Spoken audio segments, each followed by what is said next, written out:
Just wait for the cameras all to go. Hello, we're back. Hello.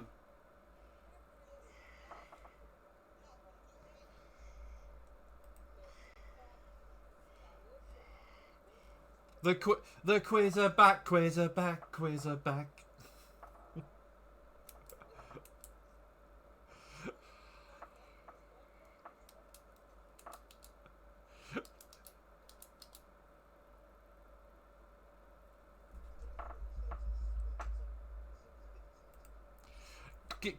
Give me one moment. I have noticed that we do not have sound. Well, I rephrase that. You. There's no you. So, can someone? Okay. There we go. How about that? That's better. We now have. Hello, everybody. We try again. Hello. We're finally back. Spooky music is playing. But before we do that, we do something far more scary. Because someone here has only gone and had a birthday.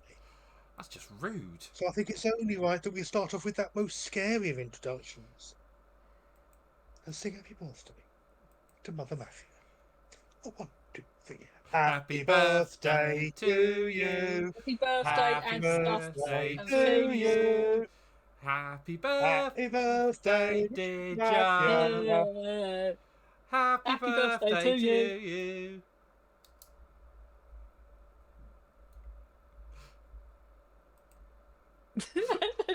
And I think Joe's silence says it all. Thanks. Yeah. Oh, I spoke this morning and was all very excited, and presents were had, and a cup of tea was even made, and I even went and got a meal deal from Tesco. You know, I've really been pushing steady the on push out. now. I know. Oh, it's all been scary stuff. I know, you get a bit overexcited there with the meal deal. Absolutely. Do what we can.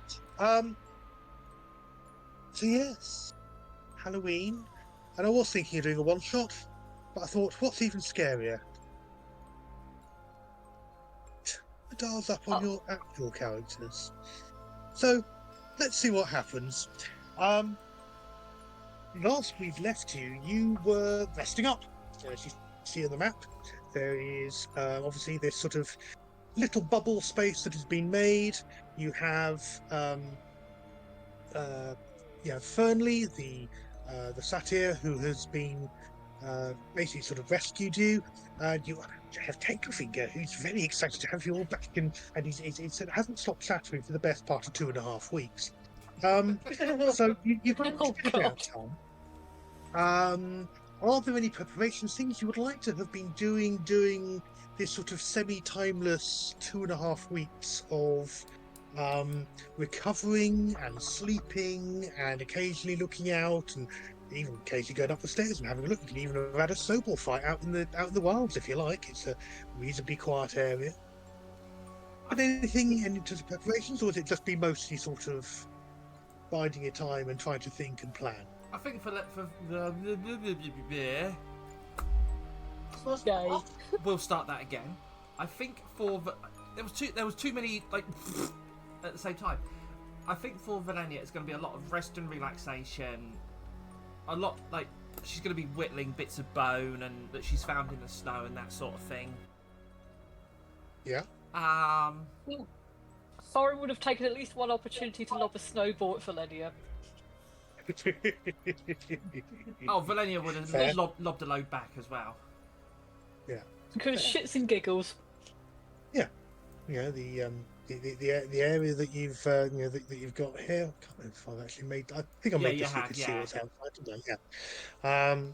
Yeah. The kind of the ruins are sort of there, and yeah, there's sort of old eroded bits of bone, as you can see, sort of on the map, little bits and pieces. And it appears to be this entirely out of the way location. Up to you as to whether you do Death Ward every day or not on Kerner, knowing Kerner's ability to fall down cliffs and stumble over non-existent hedgehogs and sort of. For the time being, until we actually set out, he probably wouldn't. Okay. Until we actually properly set out. Okay. It's organised about the door and fall over. Take 38d10 embarrassment damage. Yeah. The one day Arwen doesn't do it, and Kerner just Yeah, Kerner gets into a fight with a honey badger. and still manages to lose. That's what Yeah. I actually say. Yeah. They're kind of at least So honey animals. badgers are evil bastards. Now what you should say is kind of picks a fight with a squirrel. Well, now you're picking your opponent. It's not fucking ideas. The evil were-squirrel of the ancient night. Anyway, Were-squirrel? Yeah, you're right. It's going to happen. So yes, you had been in conversation, and just to kind of recap, because it's been a few weeks, you'd had this conversation about whether you were wanting to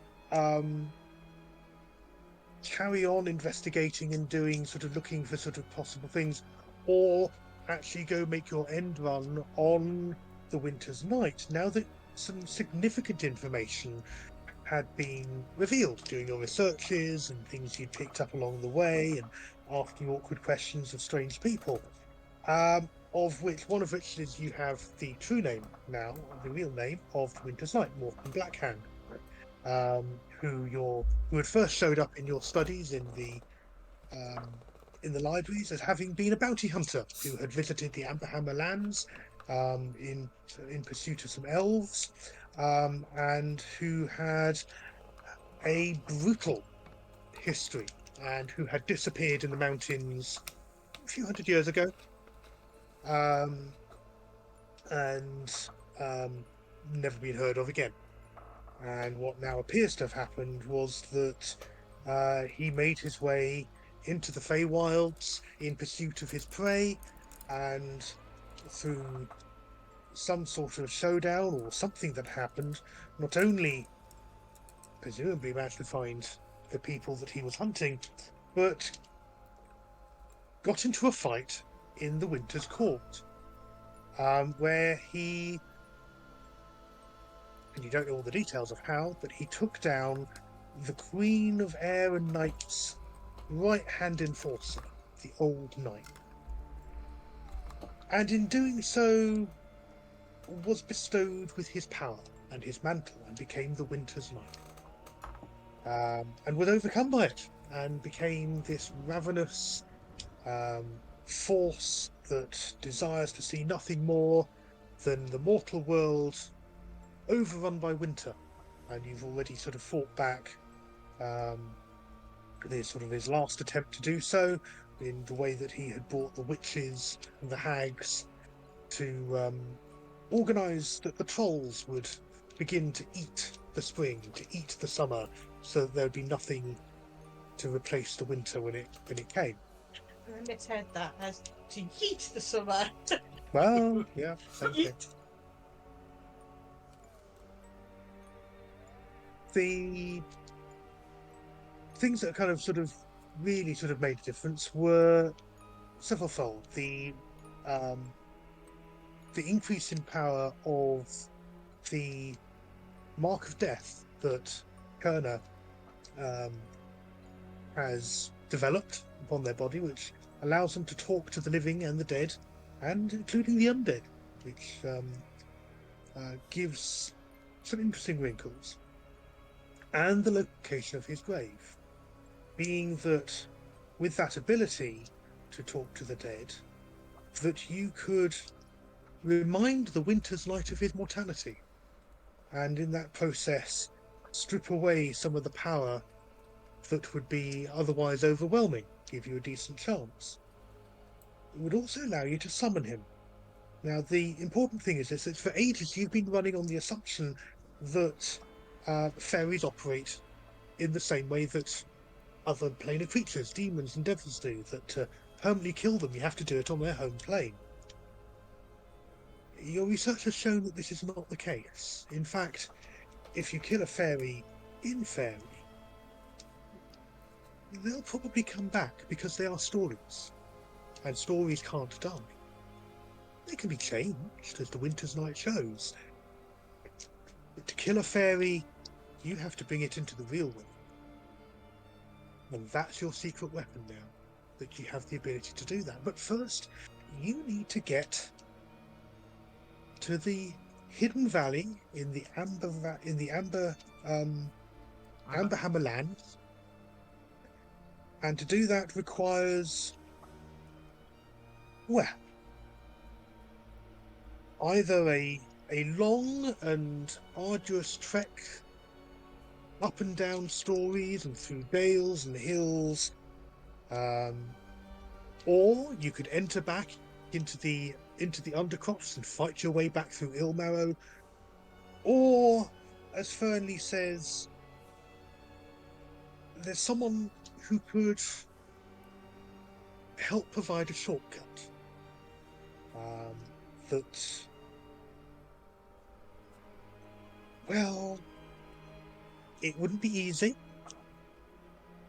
There would be danger, but it would be a lot quicker. And while it wouldn't be a route he would be able to take himself, you are so much more accomplished adventurers that you've got a good chance of being able to do it. But he does say we have to go and talk to someone and persuade them to open a road between here and there. Is it a yellow brick road? No. Damn it. No, So sadly. So we No. we can see a wizard, but it You're might not not be that wizard. You're not off to see any wizards at Oh, damn it. Aww. all. So the choice really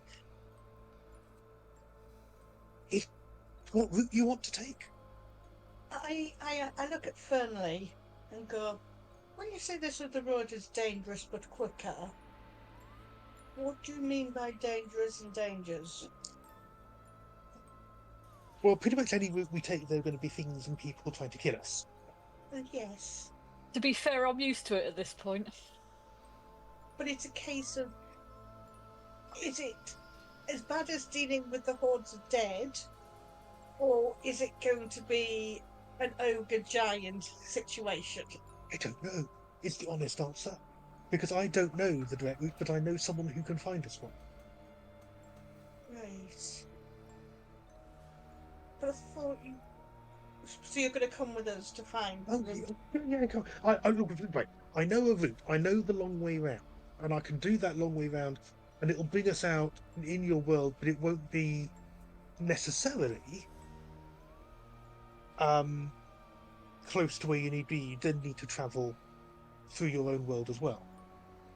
But the other route will bring us It'll be closer. quicker. Right, okay. But if you don't want to do that route, I can take us through other routes, and it'll just take us a longer time. And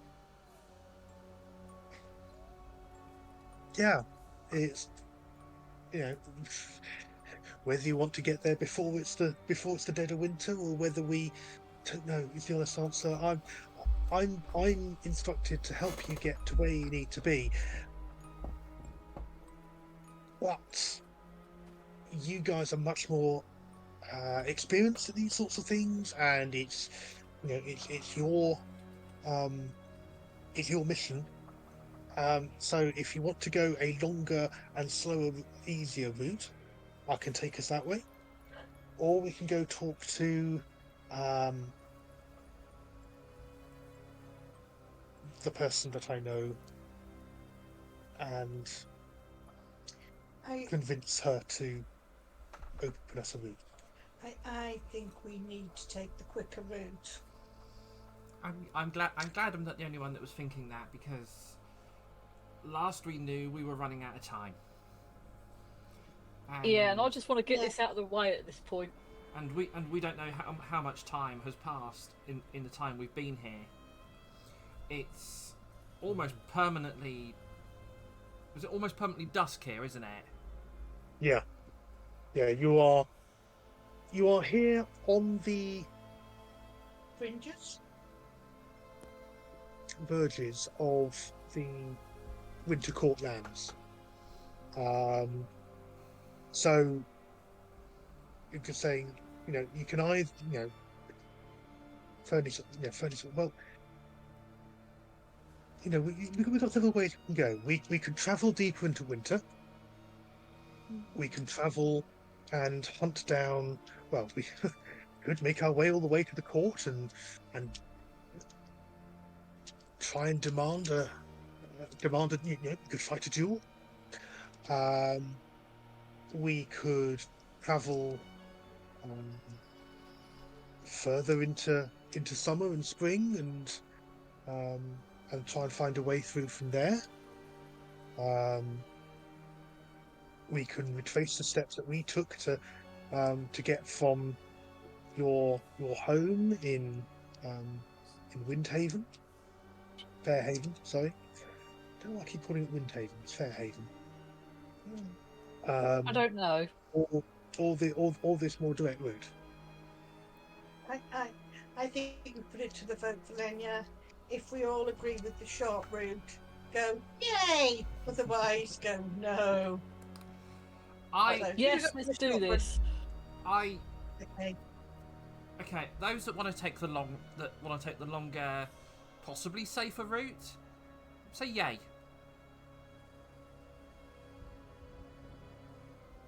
Does anybody respond?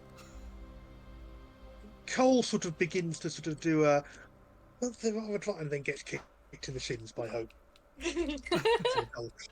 I'd say it looks like Arwen is both wanting to say yes, but he's fighting himself to like disagree with himself to take the shorter route. Like he looks like he's at war with himself right now.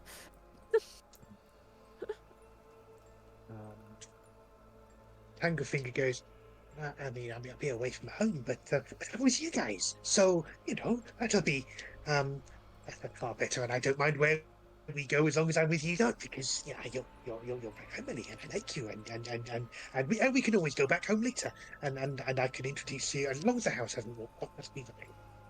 I'm sure it won't. Yeah, no, it'd be fine. No. Matter of With everything else that's happened in our lives, I wouldn't be surprised if the house has walked off and moved at this point. Probably be the most normal thing that's happened to us. I think everybody is almost in agreement then. Yeah, let's do this. Okay. I look at Arwen and go, once more into the fray. Arwen's just gonna sigh deeply, and as a response, raise his hand, touch it on Kerner, as his silent way of saying, "I guess we're gonna have to." And you feel the familiar tingle of the magic's washing over you as the death ward settles into place. I just look and smile at Aaron and go, my very goofy smile. You can thank me by it not being needed. At that, I reach down. Strap my quiver to my belt. Mm-hmm. Put my weapon holster on, because there's so many fucking weapons on it now. It's a good job. Valenia's got 110-pound carry weight. So there's written of this towering backpack that just keeps getting taller and taller. You had stuff into it. I was saying to someone on Friday that she looks like Cable from the 90s comics. All you need to do now is just like perch Arwen on the top. With a repeating Gatling gun. Yes. Are we just basically saying that now? That kind of Arwen's a bit like Rocket on the shoulders of Groot. Yes. Oh my god. Basically, yeah. And Vera says, "Happy birthday, Joe." Thank you, Vera. Thank you. And I've just hit. I'm just literally just putting all my armaments on and just pulling my gloves on. It's like, well, let's go then. Okay. Ah, Alwyn's outside! Quick, somebody save him! Like, Arwen, don't wander off. Just checking, I've got Oh, you all. Jesus. There you go. Arwen's been like, it's like one of those moments where your feet walk before you can even think. So I didn't even realise he was walking. You go to write notes and all of a sudden you end up outside. Don't you hate when that happens? Yeah. No. Thank you, Max. There you all are, all out into the snow, the bitter wind sort of howling across and through the empty ravine, and ahead of you the sort of the glowing, fitful light of this portal that is sort of standing among the ruins.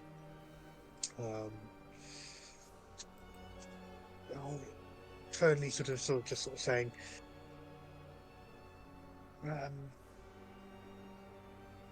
okay, I'll take us through there. Don't just rush straight through. I've got to make a quick adjustment, and sort of think of the destination we want. This is an old portal that can go several places.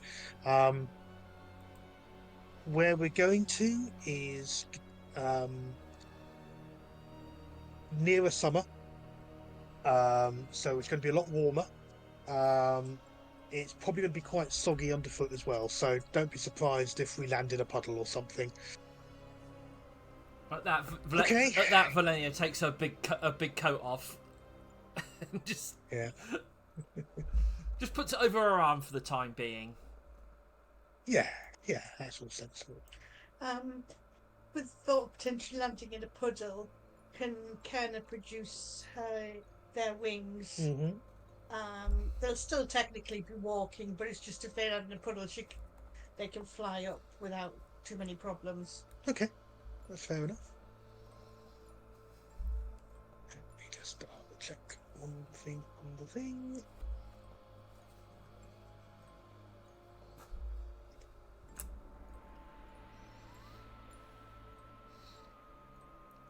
Checking a thing.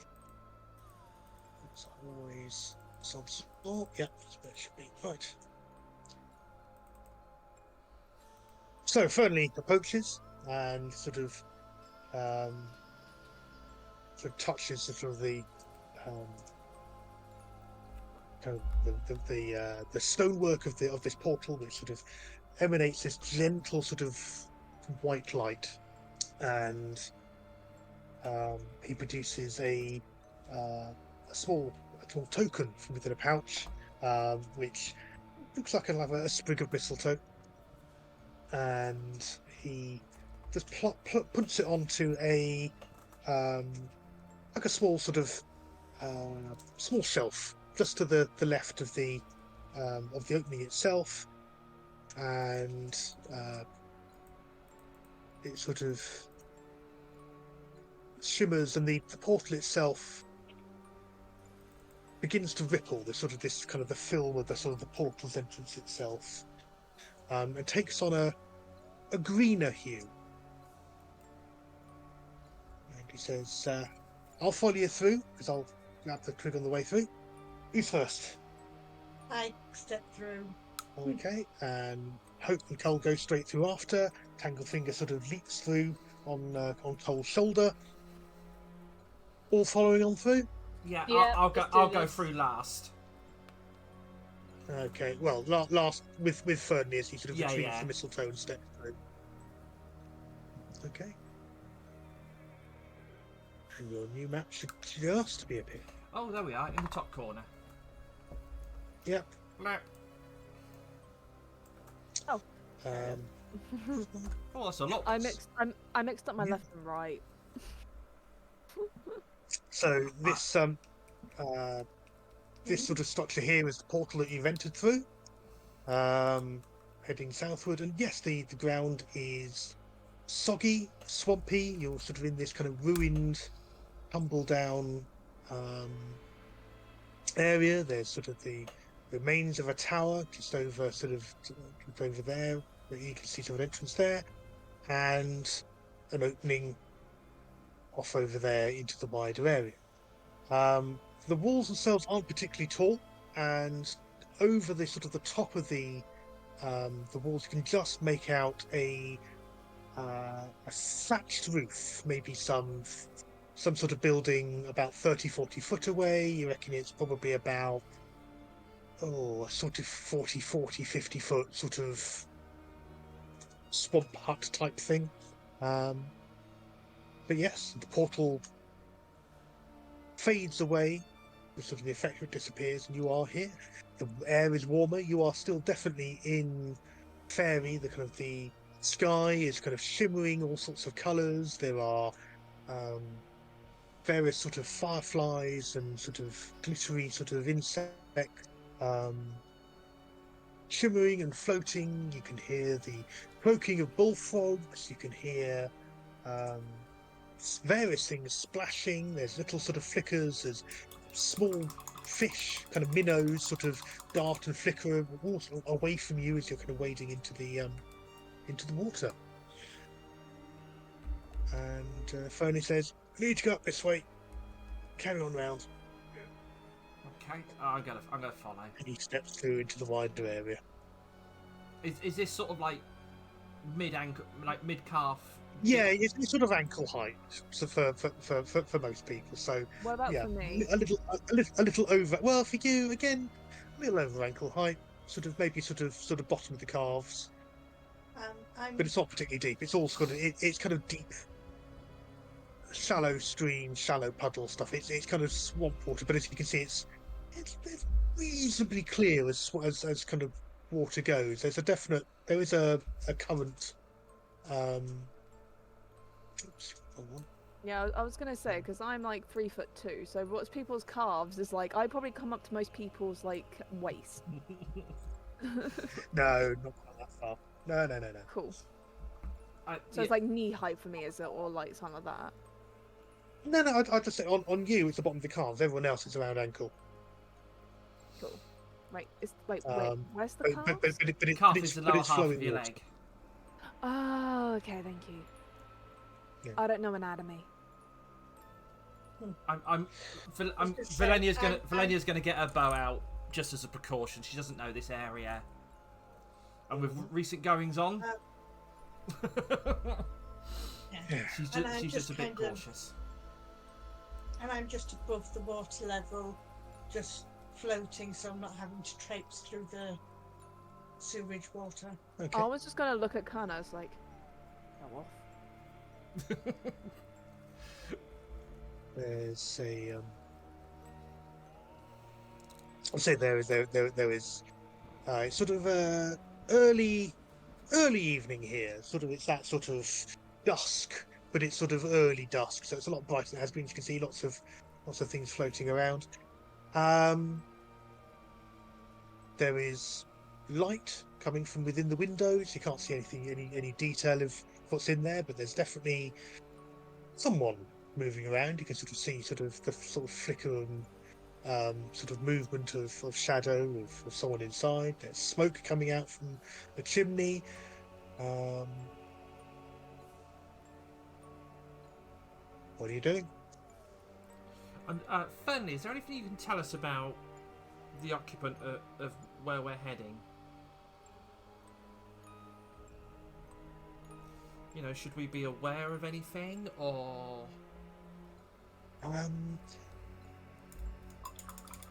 She's a powerful witch.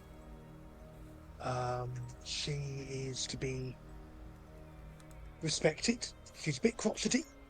And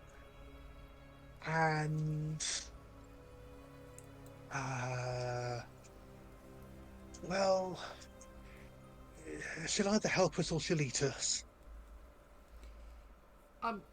Fernley, are you trying to say that she's a hag? Not so much a hag, more the hag. Yeah, Valenia's definitely got her bow ready now. It's muttering under his breath. He was like, "Why did I come here? Why did I say yes? We should take the short route. Why did I say yes?"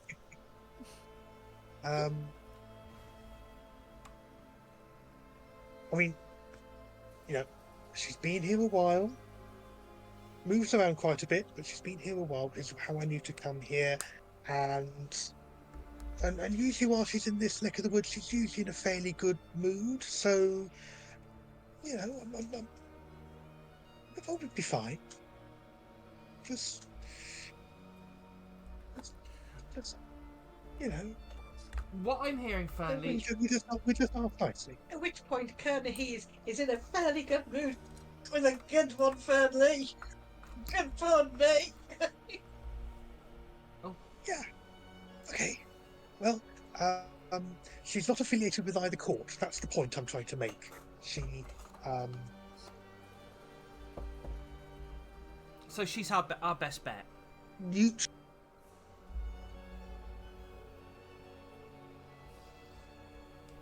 doesn't have any affiliates either way, and you know, make a good case for it.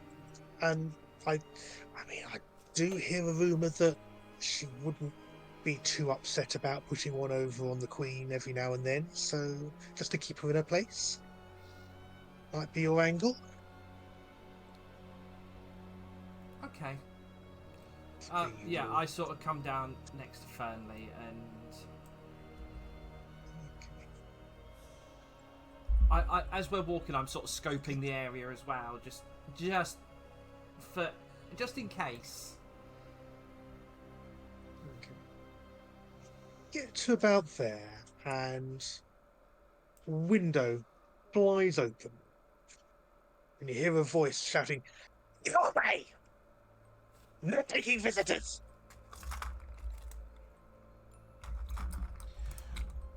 So no get off my land. I'm just gonna go, "Hello, madam.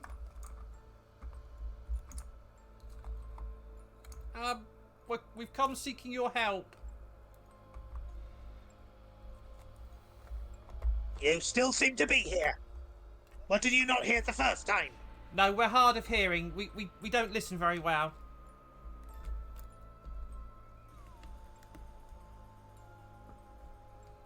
Right, I see.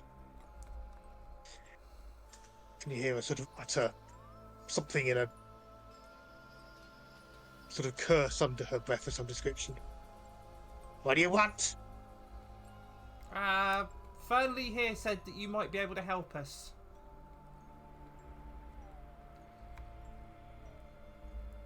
Fernley? Don't know a Fernley. Hi. I bought you. I bought you that sort of large sack of potatoes. Not that long ago, you wanted more for the still. I thought I'd come and see how the distilling had gone, and some people to come share the bounty, and mere travellers we thought we'd travel on, and we thought we'd cause some mischief on our way for the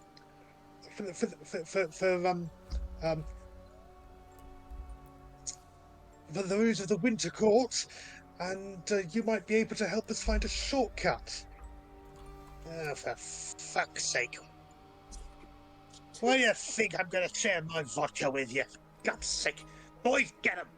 Slams the window shut, and things start crawling out of the mud and muck. So, let us very quickly... Before can do Arwen an just look at initiative. Fernley and just go, good mood.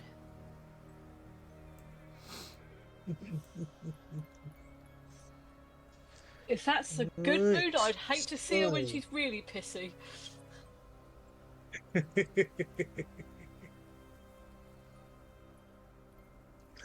Okay, just waiting for things to update. When I've got a 19 for, I'll roll for whole and... Yeah, I'll be there in a moment once my internet catches up. There we go. We're doing D game without your Wi-Fi shitting itself. Yeah.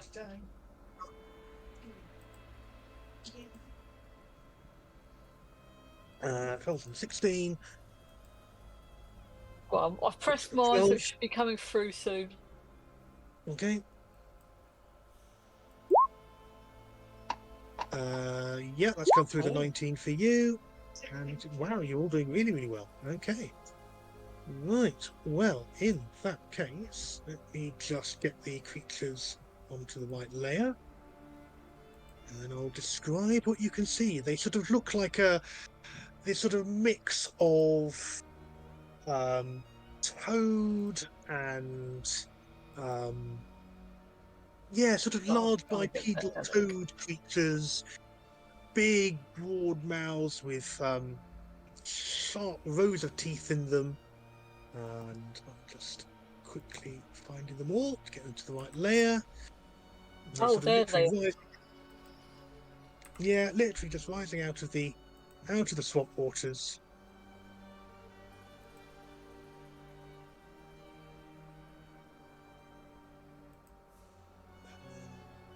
One, two, three, four.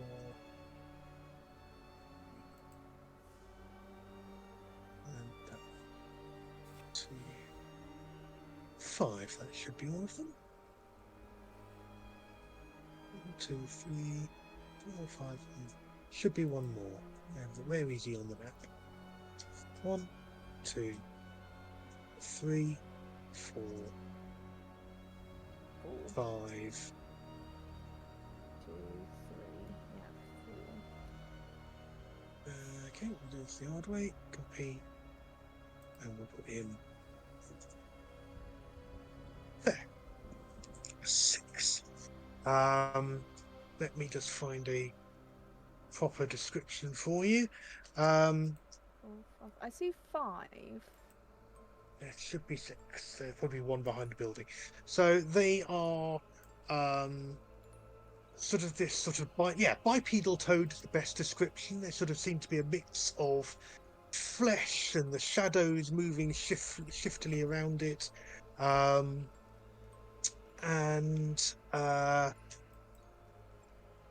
they just appear unnatural.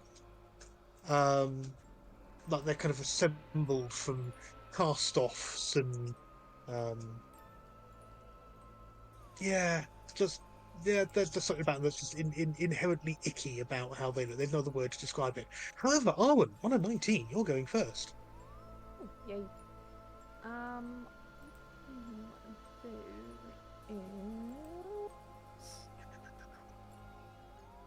I will bonus action my spiritual weapon. Okay. Get that for you. Let's see. 2, 3 + 3 + 3. Yeah, I'll do that at 4th level. Okay.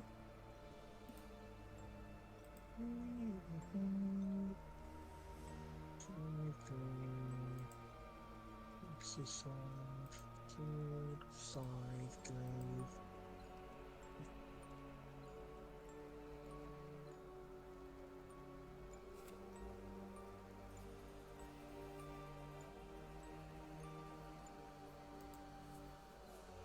Plunket. Oh wow, that's a big spiritual weapon. Yeah, that's far too big. Come on. E-size. That's more like it. God, I can see measurements happening. I'm getting scared. Yeah. It's not me. I know, that's what's slightly worrying. Right. Let me just put that under Arwen. There you go, there's your sword, so put that where you want to have it materialise. There we go. There you go. And I'm gonna have it bonk. Okay. Bonk away. Only bonk. I'm assuming a 12 won't hit. No, it's sort of it twirls round and lands, and just a sort of a dull whack, sort of soggy meat sound as it sort of hits, but doesn't do any perceptible damage at all. Oh, nice. Soggy noises. And then Arwen's gonna move. Wet soggy meat. There you go. Yum. 30. I'll step away from the 35. jokes because I'll get the ban from Twitch. There's Arwen's done his movement.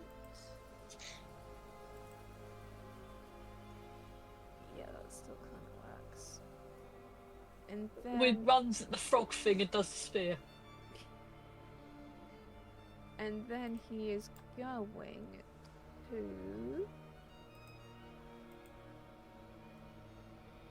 Yeah, and then he will cast a cantrip for now. So we can just kind of just judge it. Can I get against this dude? Hang on, this dude here. Can I get a dex save, please, of 17? Yeah, sure. Give it a go.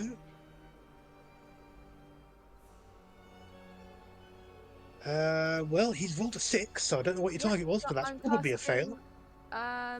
Sacred Flame. So flame-like radiance sometimes a creature you can see within range. The target must succeed or take the radiant damage. Target gains no benefit on cover for the saving throw. Okay, do some damage. So that is 14 damage. Okay. Frog goes pop. Goes the toad. Okay. Yeah, that severely burns and scorches it, but it is, it doesn't burn as much as you might have thought, because it's kind of, again, wet meat, and it's sort of, it's discomforted, but it sort of roars in pain and sort of definitely fixes its eyes on you. Got its attention. Congratulations. Hey, hooray for radiant damage. Anything else? No, I've done my bonus, my movement, and my action. I'm pretty good. Lovely. In that case, Thorin, you're up next. Okay. I think I'm going to... Well, hang on. Just have a thought. Just the one. Careful now. Steady now, yeah. Careful now. Down with this sort of thing. Yeah. Well, as soon as my sort of page wakes up, there we go. Our first thing is going to be like, I am going to rage. Okay, good. Yeah. I thought get that prepared first. And then the next thing I'm going to do is, sort of like basically get closer to Fanny over here. Okay. Yeah, so I think I worked... Is this thing here like a sort of like any kind of like bush or vegetation that's going to be like in the way? It's a bush, but it'd take about 5 foot off your movement rate to kind of push through the undergrowth. Yeah. Or if you get to about there, that's pretty much a straight line. Yeah, that's pretty much where I was heading for, roughly. Yeah. And then I am going to sort of like give him a good slap with the axe. Okay, go for it. Right, I'm just going to do the one first because I don't know how this is going to roll. I'm on internet, I know I'm asking you to do things.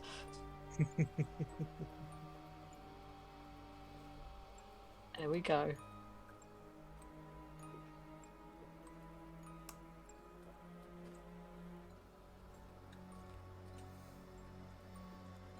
Your internet going, how dare you ask me to do things? I know, I'm asking it to do something that's not basically opening a Word document. That's far too much of a commitment.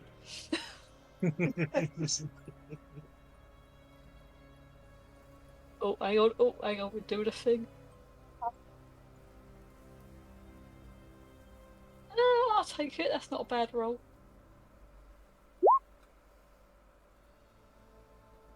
Yep, that's a hit. Yay! 13, okay. I'll take it, it's still standing up. It's still standing. Right, get the second one then.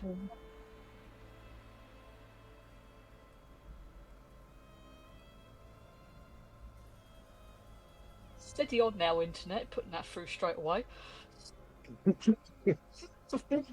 Now you say you're trying to go. It's a whole sort of steady on now, Virgin Media. That was a bit too quick for my liking. Wait, you're on Virgin Media and your internet craps out that much? Wow. I think a lot of it might be just to No. do with my laptop. To be fair. Another 15 hit. Yeah, good solid hit. Yeah, those. So, in terms of what you've sort of seen, it's risen up, and the first of Radiant, the sacred flame has hit, and it's sort of burned and scorched, and then you've given it good two hard, solid connections, and sort of big gashes in its flesh. It's kind of its stomach, not quite that sort of Nurgle like sort of opening and sort of seeing everything sort of inside, but it's you've hurt it quite badly. Good. It's still moving, but you've made a let's say you've made a proper dent in it. That's probably the best description. Anything else that you're Not right now. needing to do? No. Okay. In that case, on to Valenia. Okie dokie. Excuse me.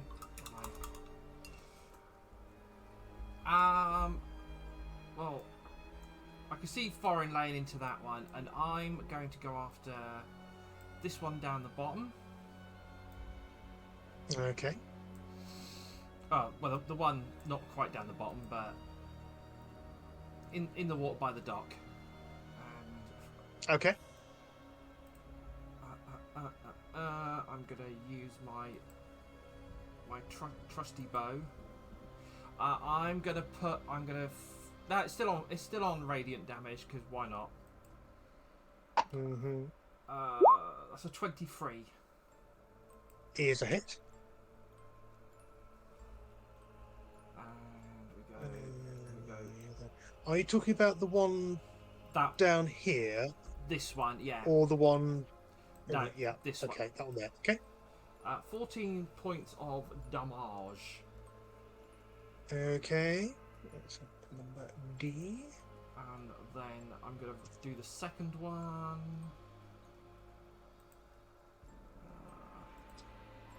The second one is a 30 to hit. I'm guessing that's a hit.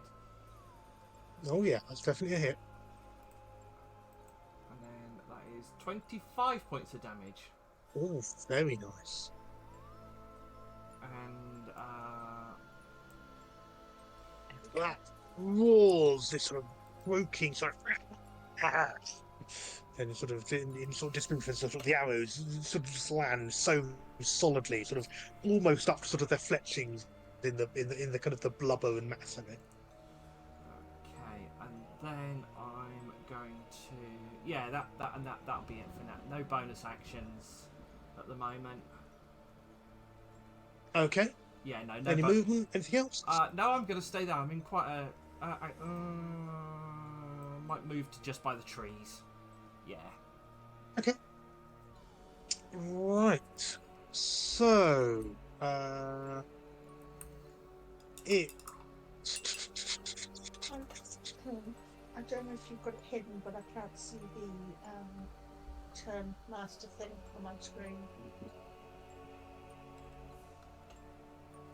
Yeah, I've not hit the button for it. There you go.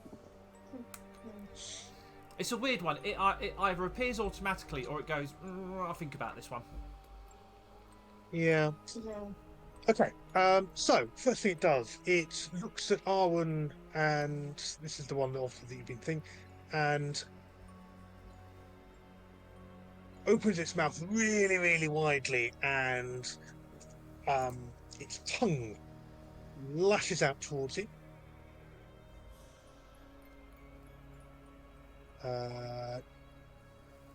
22 to hit. Yeah, That'll but do. that hits. Yeah. So it does. So 10 points of necrotic damage for a 15-foot reach. And could you make a DC 16 strength save, please? Strength save. Yeah. Will a natural 20 do? Okay, you resist being pulled towards it, so you manage to sort of break free. It's sort of a sticky tongue and sort of no. So seeing as it's unable to do that, that retracts and it goes and bites at Thorin instead.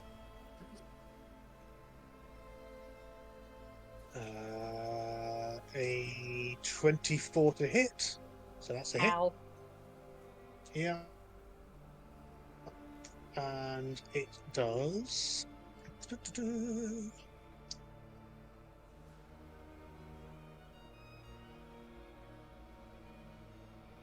13 points of damage. Okay.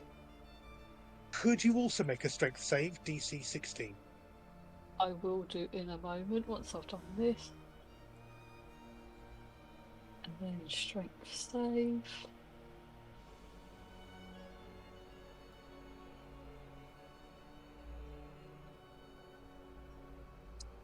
Oh, that was not my best roll. To get. Oh, it's Oh, embarrassing. I don't want to say. Ooh. Okay. So it has basically clamped onto you, and you are currently in its mouth. It hasn't swallowed you. Yet. God, I'm having Fallout Amazon TV show flashbacks. Fucking Golfer. if it's any comfort to you, I'm right here. If that's any comfort. You're going to be sort of like pulling me out of its mouth, yeah. So yeah, you are currently in its mouth, and it is doing its best to try and swallow you. I was there just going, yay! That's not me for once. Oh shit! It's not me for once. I am your tank. You need me. Creature over here. 10, 15, 20, 25, 30. Seems to shimmer into the shadows and reappears out of the shadow of the hut right here.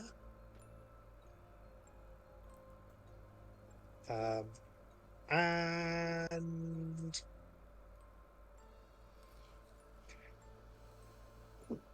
goes to bite you. Arwen. Yep. And hits on a nat 20. For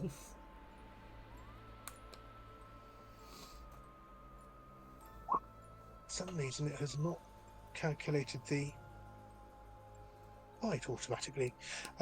So that is. I need to double the thing and then add the 5. Bear with me while I find out why it's not doing that. The actual roll was 14, 9. So 9 doubled 18 plus 5 be 23 points of damage. 23, you say? Yeah, and could you make another strength save, please? DC 16, and I'll have a quick look at my settings for. What was it I had to make? DC 6. Strength 16. 15. 16. 16. Yeah, I got a 15. Ah, right, okay. In that case, you two are currently being attempted to be swallowed by the creature. That's doing that. Let me just double check from the other end. Where's my... The thing people today didn't ask for. Vor. Yeah. This was not intended. What's going on? Why have I got no thing for beyond 20 showing up? No, that's not it. So I'm just having a look at my settings because that, for some reason, is not calculating. Whisper rolls, type of roll, digital dice, not false critical, no options. Dice is it supposed to be? Auto roll, should auto roll damage. Are we considered grappled? You are considered grappled at this moment, yes. Cool. Yeah, both you and Thorin are grappled. Okay. So this toad thing has a very angry dwarf. Angry. I went ooh all of a sudden. And a very angry dwarf and a very resigned-looking halfling so far in the other one. Yeah, pretty much. I was just like, again. He just looks dead inside. If any of you looked at him like in a flash, like out of concern, he just looks dead inside. It's almost that look of, I should expect this by now, but I never do. Yeah. The one with the arrow sticking out of him comes running up here. Arwen is like almost the opposite to Scanlan from from I was gonna say Mighty Nine. No, Vox Machina. Vox Machina. Yeah. Different. Opposite. I mean, Oh yeah, he's just yeah. There you go. So that one appears around the corner here. That is going to go and try and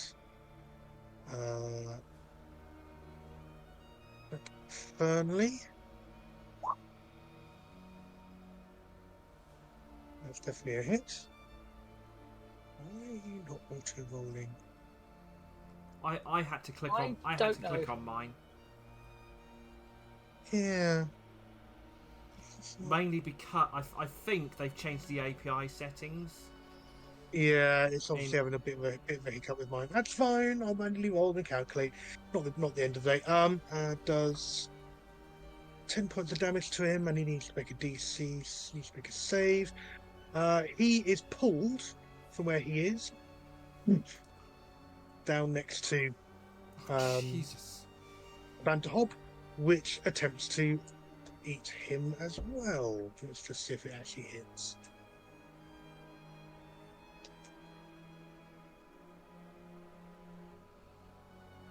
I am rolling stupidly high today. And then it was me having that really embarrassing strength check. I was just like, I'll just go home. Yeah.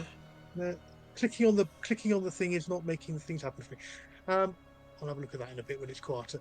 Okay, so that has hit him and does 15 points of damage for the bite, piercing, and he needs to make another save.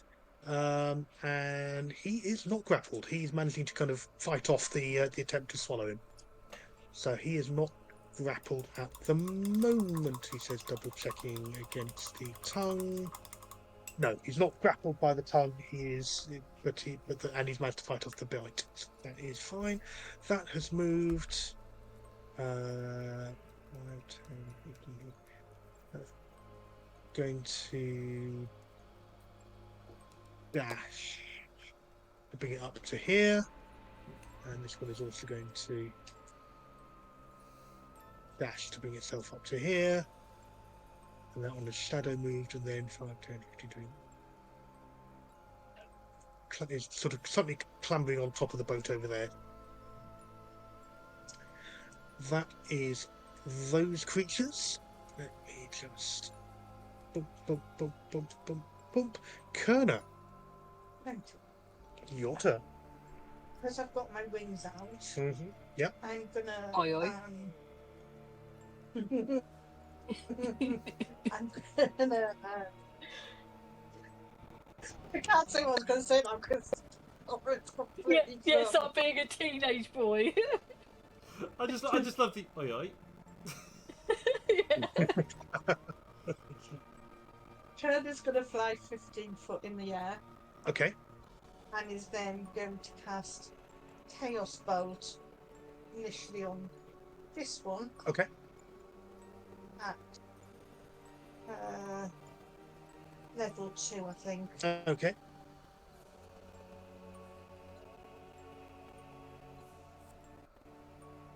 $18. Is a hit. 29 points of damage. Ooh, hey, no. And I'll do it with force damage. Okay. Okay. It doesn't release Arwen, but it is sort of slammed back against the wall of the hut, kind of shaking it slightly. Okay, that doesn't bounce onto anyone. No. Okay, done that. Any bonus actions? Anything else you're doing? No. No, I think I'm going to stay where I'm at, 15 foot in the air. Okay. On to Cole. In that case, he. God, where is he? He is there. He is hiding. He is hiding. He is definitely hiding.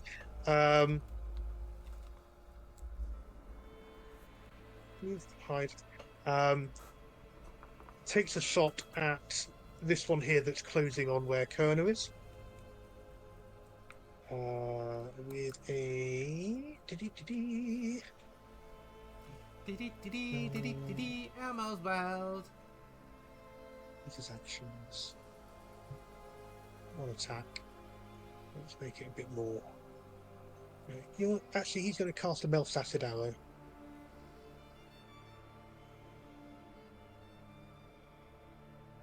And utterly failed. Damn it.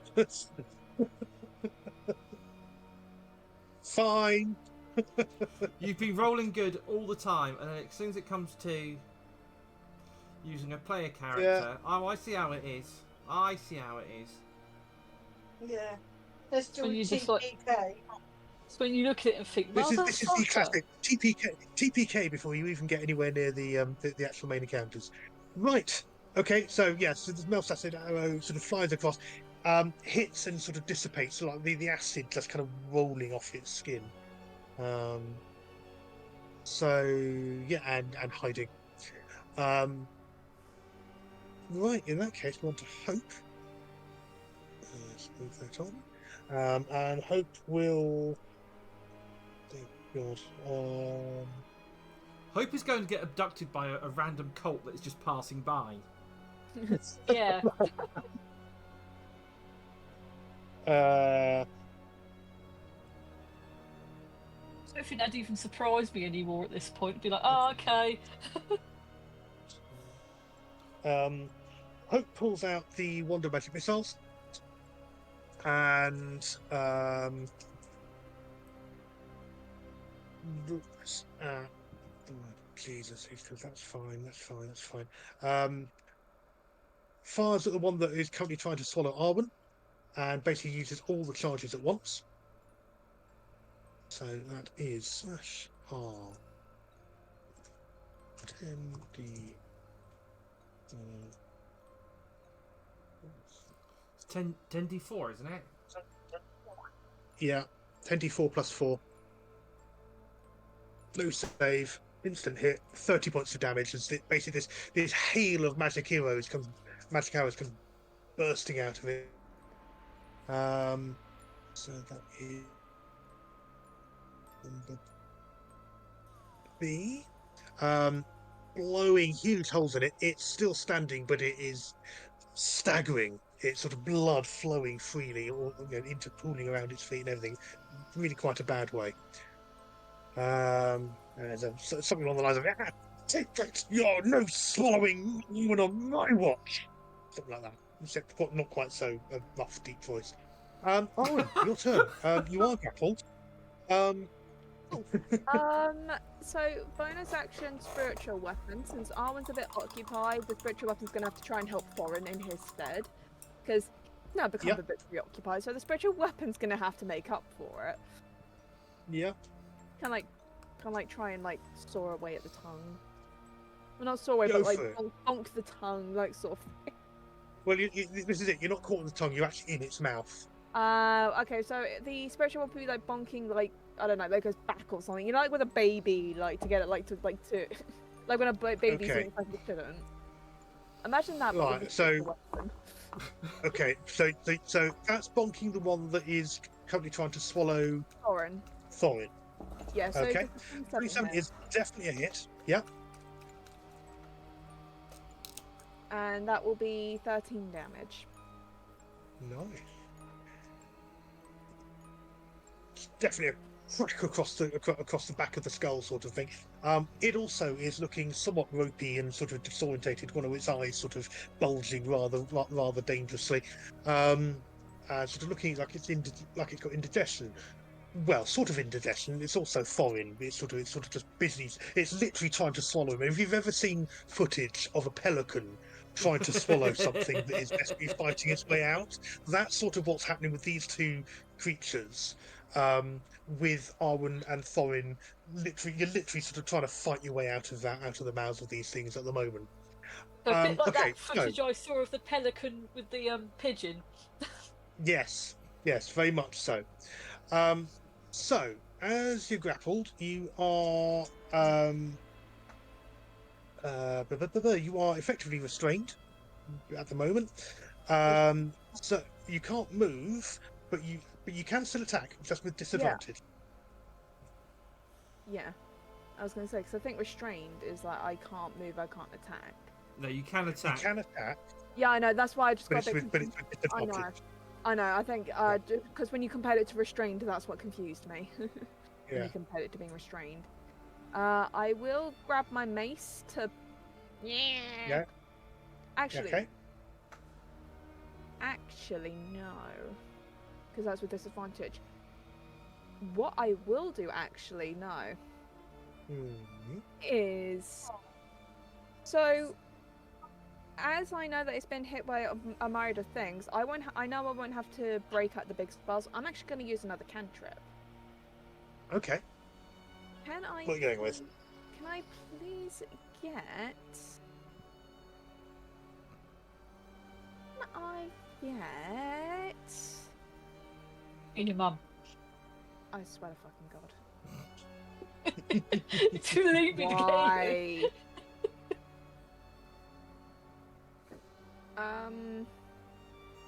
Can I get a dex save, please? Give it a go. Of 17. I've rolled a 19, I'm afraid. Yeah. Okay, yeah, no, you passed. I don't. The best Arwen can do is manage a poke in the nostril. Yeah, no damage. Your arm flails from out of its mouth, going, ah! Sort of spell shooting off randomly into the distance. Okay. Anything else? Anything you go? That's my action and bonus. Can't move, so. Okay. Thorin, up to you. So again, you can attack. It's at disadvantage, but you are fighting off its attempt to swallow you at the moment. Right, I'm going to try and just hit it in the head with the axe. Yeah, go for it. Right. Or leave its mouth open with the axe, seeing as you inside, maybe.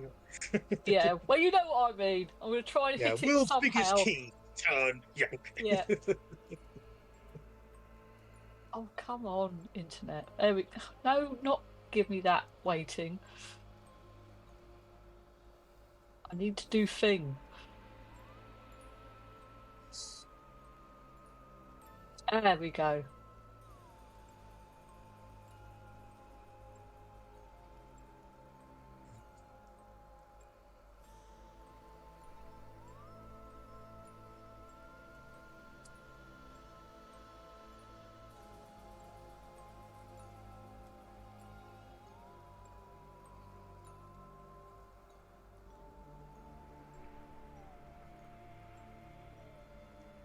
I love the fact that when I'm waiting for Thorin's rolls to come through, I actually stop breathing. It's true tension. It's like, oh my god, is it gonna succeed? Is it gonna fail?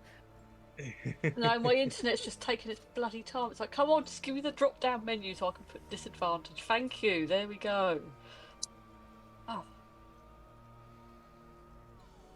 I'd be so glad when I get like that 3 weeks of overtime beginning the next year and then this laptop's going somewhere. Out the window, very fast. Yeah. Yeah, sideways. Rolling down at the speed of sound. It'd be going out the window sideways with a brick. I mean, at least it's not rolling in the deep, because then, you know, it'd be a dell. Oh, very nice. Wow. So yeah, that's definitely a hit. Yeah, I saw it just do a load of dice and then it just sort of just went, no, I'm not going to actually tell you what I did there. Viscount? I had to think. So 50. Logan, what's Viscount got? I'm not even going to ask. Is Logan having his own conversation again? I think so. Okay. So first hit, yes, and there's sort of blood and gore flying everywhere as you're actually hacking your way out of its mouth. Okay. My internet's fallen asleep again. Come on. I love the fact it literally takes seconds for it to go, no. Yeah.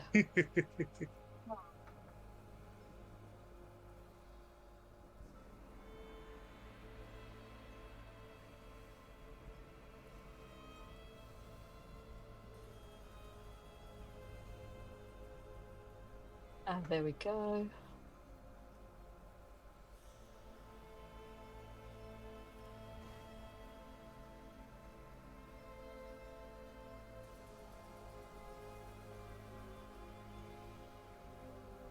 14 is not quite enough, I'm afraid.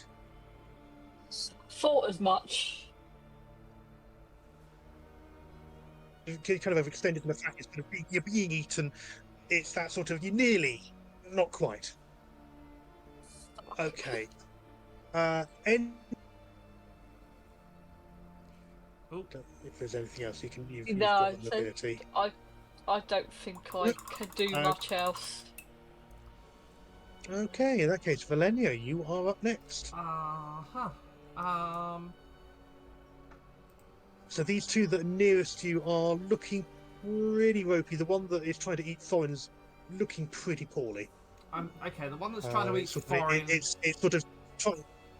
Yeah, go on. I'm gonna shoot. Yeah. I'm gonna shoot that one first. Okay. And then go after the one next to it if I succeed. Because seeing what our rolls are like tonight, I'm not planning too far ahead. Right. That's a 21. That's definitely a hit.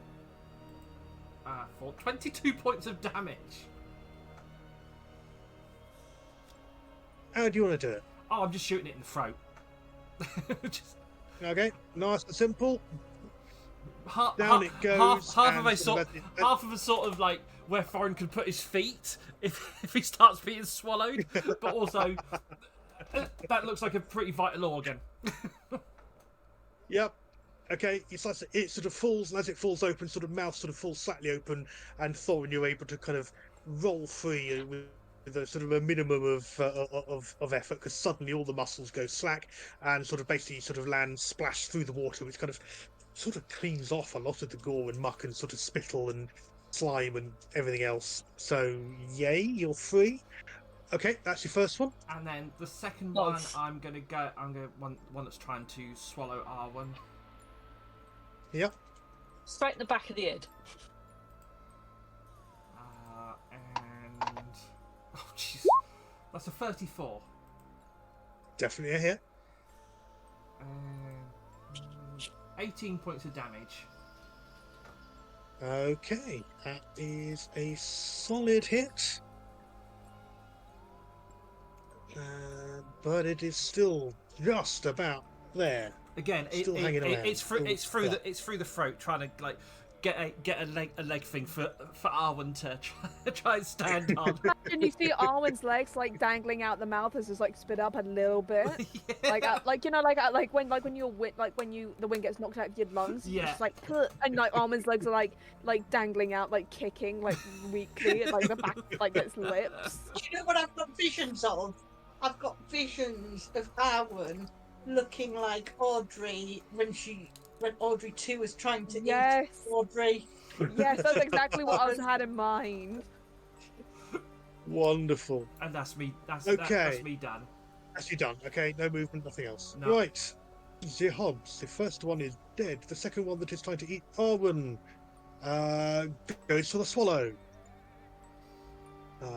What it hasn't done is rolled with advantage, so bear with me. 19. That works. Okay, you have been swallowed. You take 16 points of damage. You are now in the belly of the Banderhob. You are blinded and restrained. On the other hand, you have total cover against attacks. Another effects outside the Banderhob, so you're fine. You're fine. Yay. Everything'll be fine. So I'm not. I'm guessing I'm no longer grappled though. Yeah, you're not grappled, but you are restrained. Hey, I'm no longer grappled. I've just got 2 conditions instead of 3. You are restrained though. Restrained and blinded. But I'm not grappled. No, winning. I'm winning D&D. Yeah. You're sort of like Drax when he's been swallowed by that creature at the moment.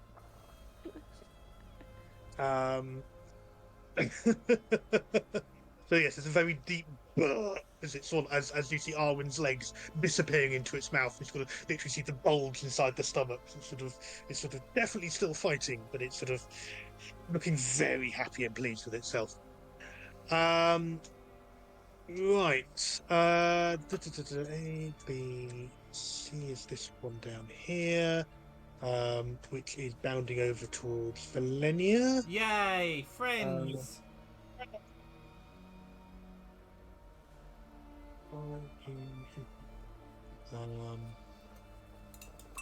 And is going for the white.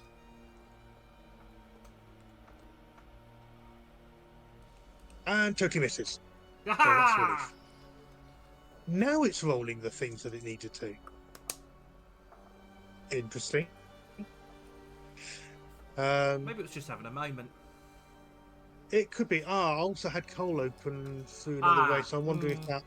And what I did was I went in and I sort of turned it off and turned it on again in terms of auto rolling. So yeah, okay, weird. Anyway, so yes, that's completely missed. And that is all it is going to try and do for you, because it didn't try and do the tongue attack or anything. Unlike this one, which moves forward just a little, 15 foot, you said? Yeah. It's still in range, I'm afraid. Tongue lashes out to try and catch you.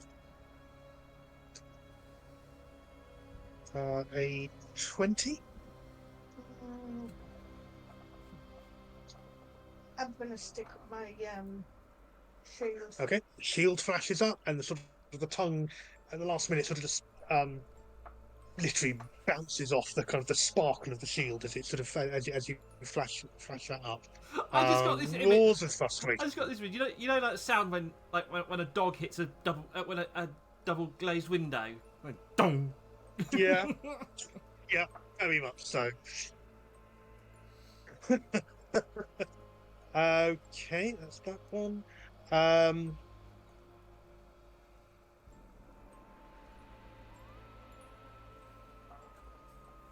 This one closes with Fernley, so Fernley's going to have an interesting time in a minute. So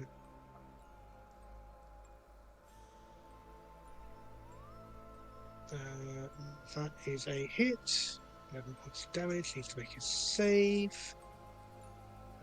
He has saved so far on that one, and the other one also tries to bite. So you've got a tug of war going on with Fernley at the moment, and that is failed to hit him. So yeah, he's looking a bit bedraggled. I think that's all of them accounted for. Yeah, right. That is all of the Banderhobs. Herna, you are next. Okay.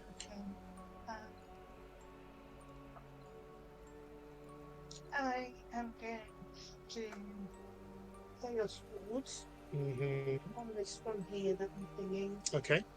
Again, I think I'm going to do that at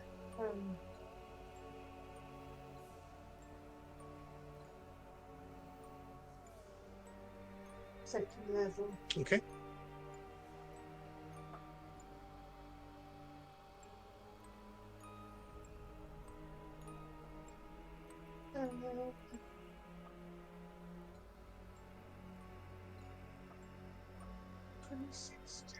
Is definitely a hit. I think.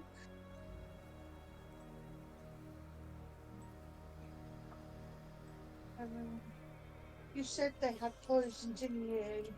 Sorry? You said they had poison. Did I? I think I made a note to say that one of them, that Alan had poison damage. No. No. I think it was. No poison. There was a Melsacid arrow that spattered off them, but that's only because the attack roll failed. No poison has been involved in this fight whatsoever. Not yet. Oh, necrotic damage. That's what I was thinking. Yeah, it's necrotic. Yeah, they do necrotic damage, but they're. Yeah. Or rather, the tongue is necrotic damage. The bite is piercing. Okay. Okay, so I'm going to then do poison damage. Okay.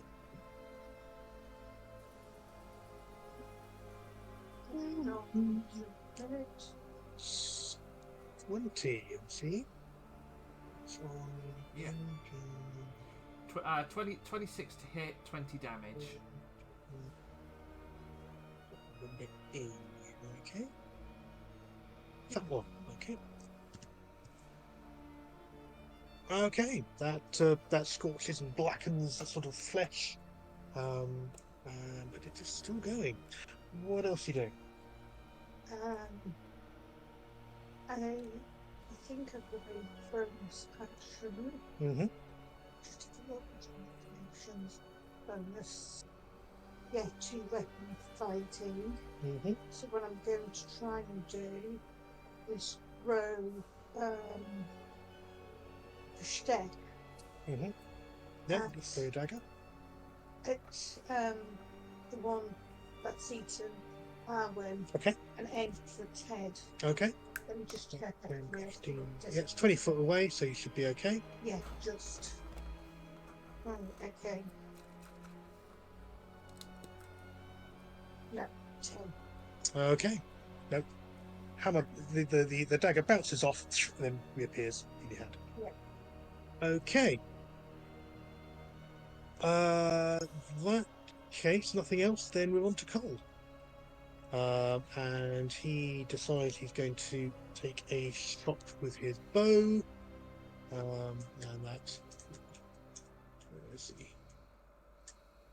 Yeah, that goes and hits. My attacking armor, I think. Again, spotting an easy target. And his bolt hits. His short bow rather hits.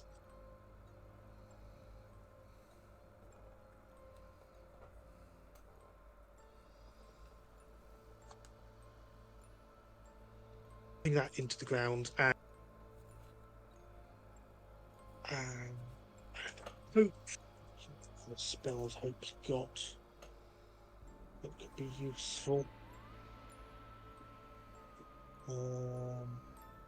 You know what? I think we're just looking at a box. We're just going to do an Eldritch Blast. 29 to hit. 11 points of damage to the one that just tried to eat Turner. He was damaged.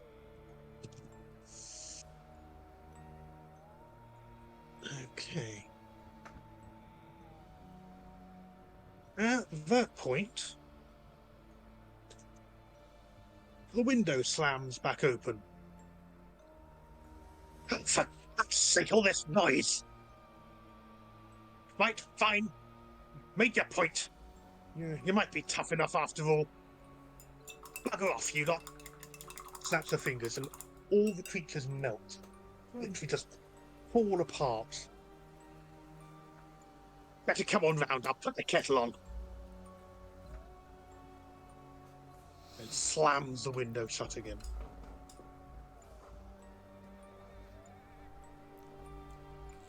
Is Arwen just covered in monster goo right now?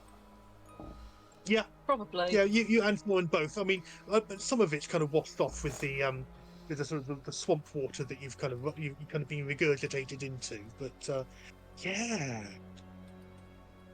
Kind of giving Valenia a look, just like, don't talk about it. And he kind of flicks off like I don't like, you know, I'm assuming those things, they would have had like something in their stomachs anyway, so he just like flicks off like goop or whatever like off of his shoulders. Yeah, sort of long stringy streams of. I mean, I think the best description is Slimer from Ghostbusters. You have been slimed. Yay!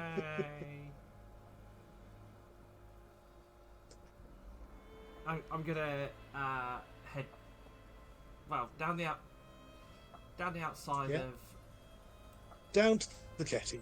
Yeah. moving away around there. And then I'm just gonna.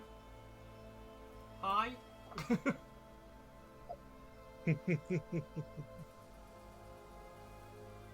Absolutely. And inside this hut, as you enter in, pouring over the map level again, which doesn't help.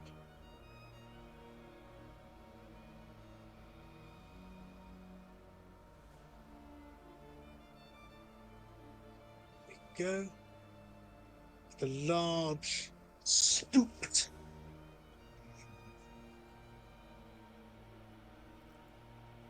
figure of the Hag of Hags and Baba Yaga herself. Oh, Bid yes. you welcome into her hut. You better come on in. You are safe.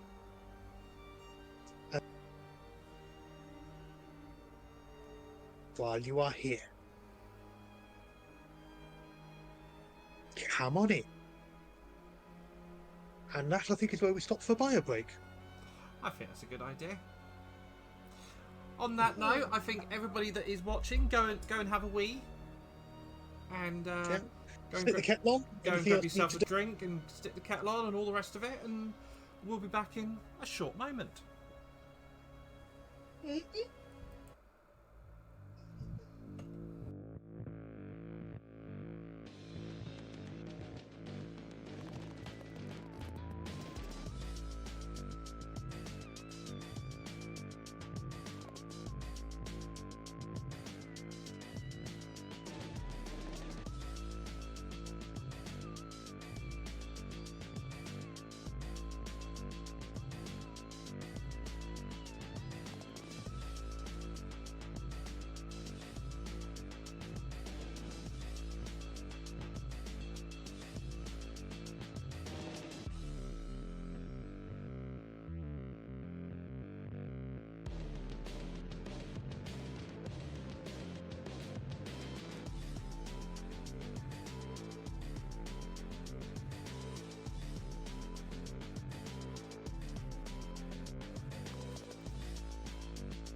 idea. Yes, we should really.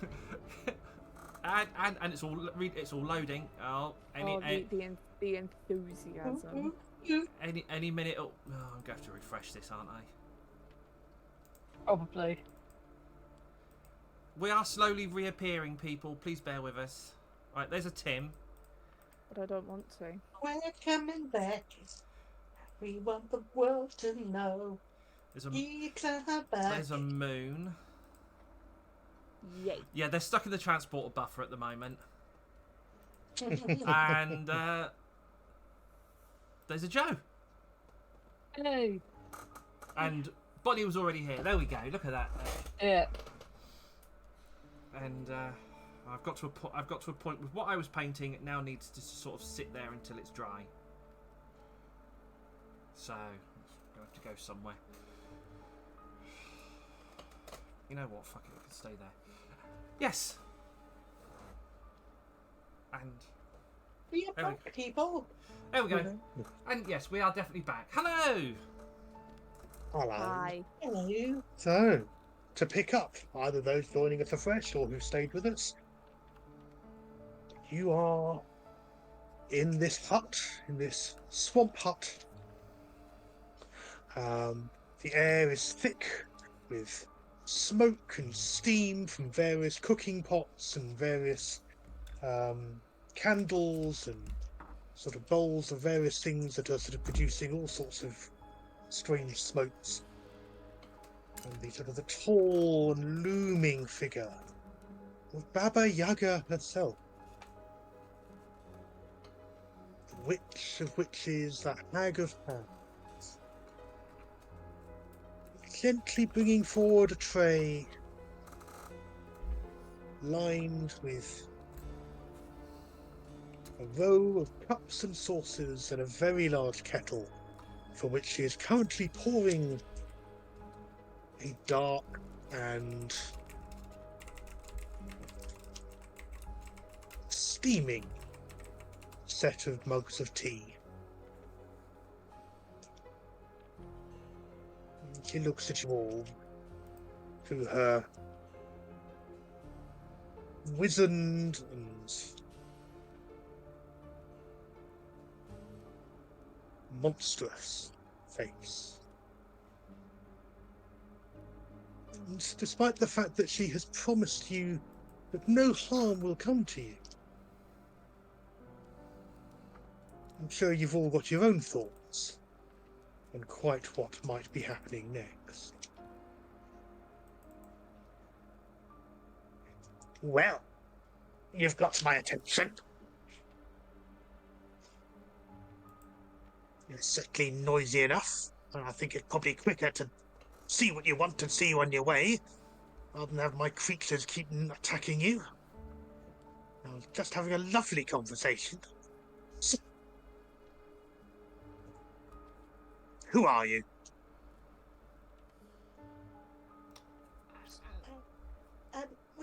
We are the DDC, and we have protected the lands of everyone in various guises, but it faces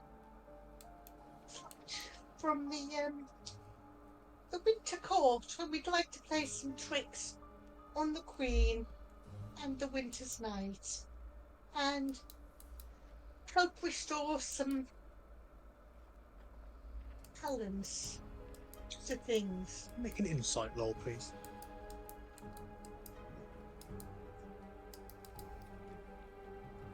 Insight.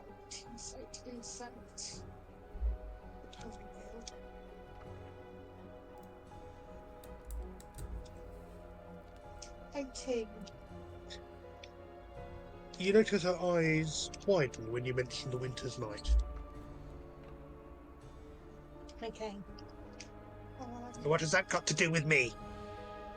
We understand you have a speedy route to get to a required destination that may be able to help with this trip. Well, I'm going to need a bit more information than that. Stop talking in circles, girl. I'm not a girl.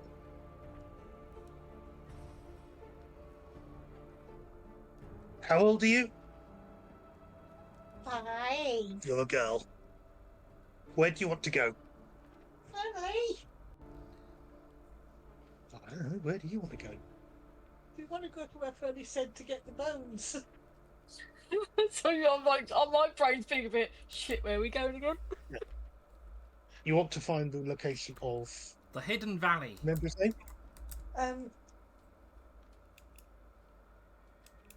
didn't hear what. Morton Blackhand.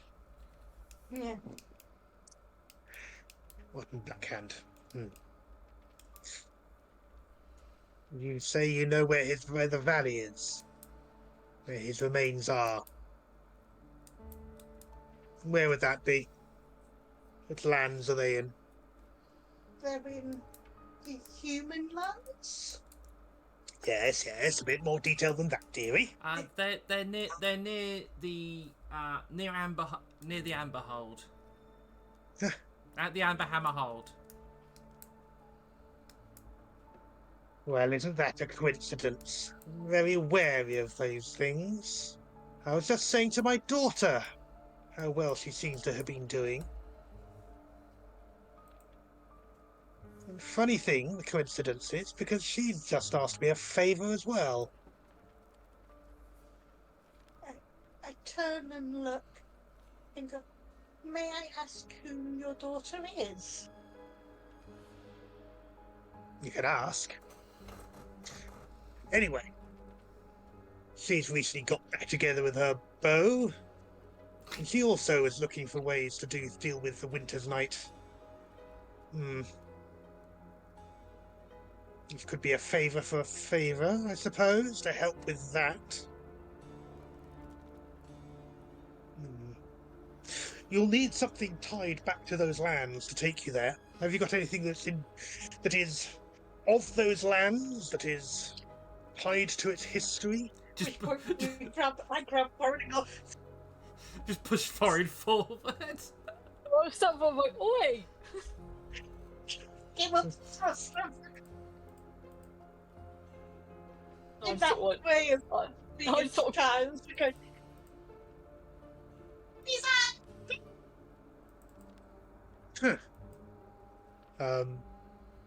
Despite herself, you see her stifle a smile. A grin very briefly. Well, that will help. Right, a shortcut from here to there.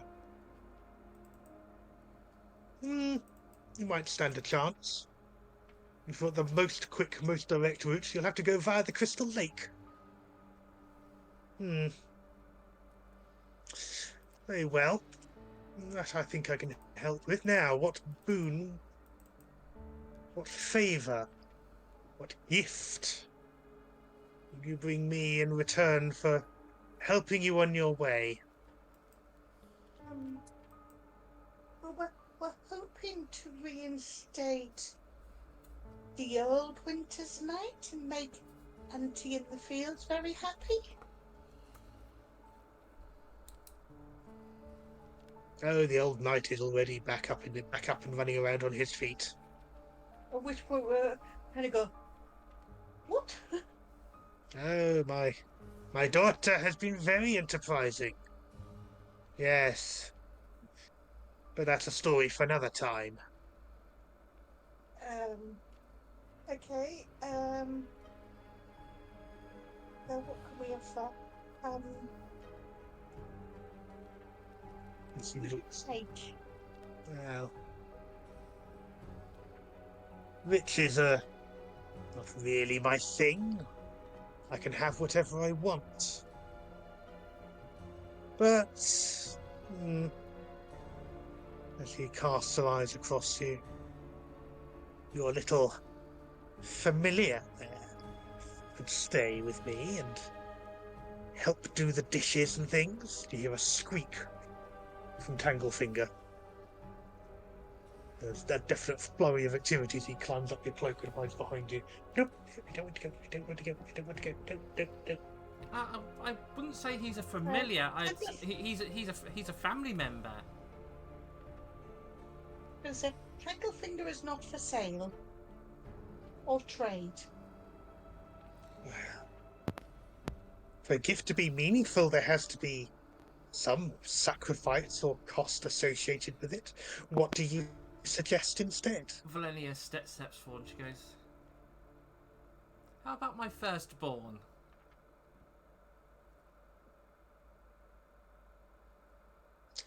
Well, a traditional offer. As soon as I give birth to my firstborn, you are welcome to it.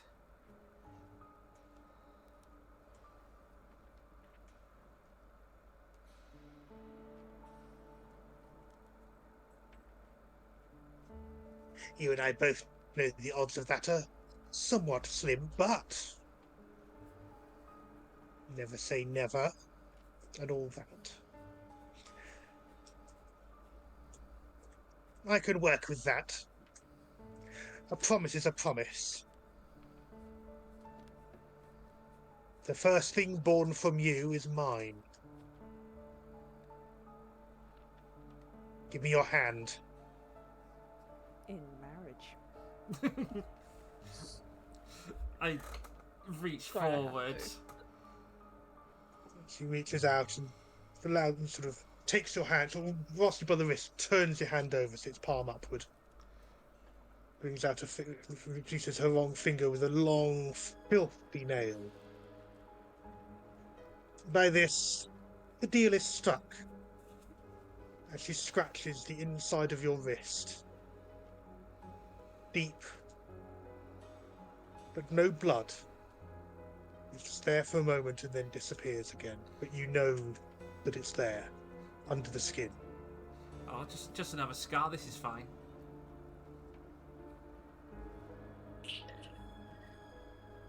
Leave my hut. The portal will be waiting for you.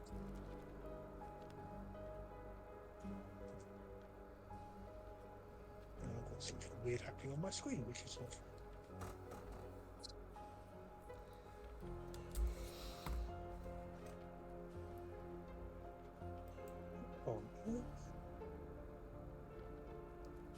Another Apple user agreement signed.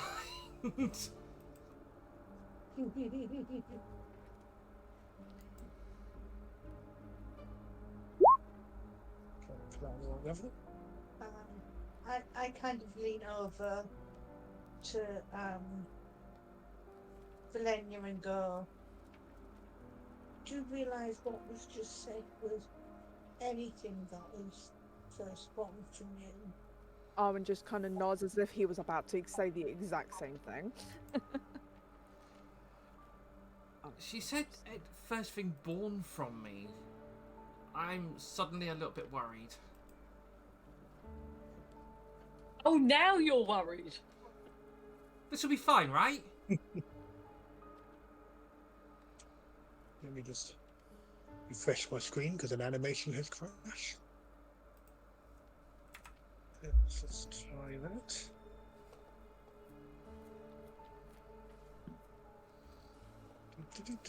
Hopefully that will reload properly. There it is.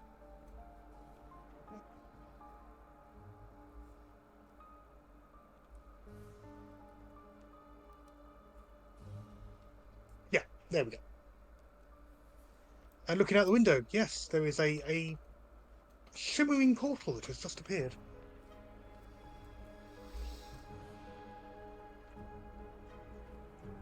And this goes to Camp.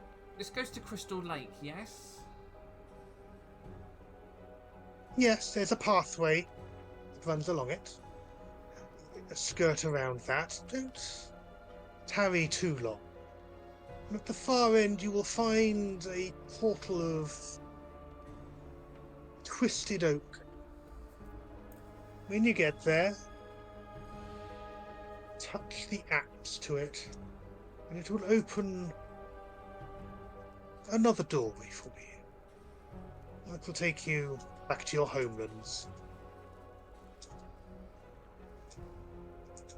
But don't take too long. You won't be alone in the woods.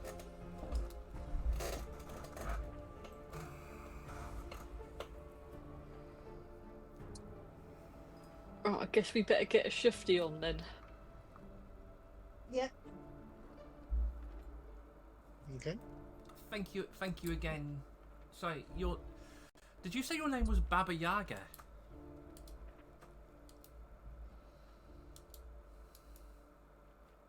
Everyone knows me. Yes, At I that, am Baba Yaga. at that, a weird little grin just goes across Valenia's face, like she's met the most famous person ever. Arwen leans to Thorin, whispering, "Who's Baba Yaga?" I'm like, seriously, you've not heard of Baba Yaga? Where have you been? Temples. And Oh, you have books in temples, don't you? And before she releases your wrist, she just leans forward and whispers in your ear, "I'll be seeing you soon. Take God. care." And releases your wrist and stands and steps back. Now, get going. That portal's not going to last forever. Right, come on, let's go. And then out and then into the portal. Okay. What's the portal? Anglefinger with you, scurrying very, very quickly out. Yes. Who's going first? Screw it, I'm Fuck going. it, I'll go. Oh yeah, Thorin can go first. I was gonna say, should we hold hands and jump in together? As you stop to take one last look back before you step on through, you see a familiar face at the window, stepping through, waving you off, with her mother behind her. Deadeye Alice bids you farewell.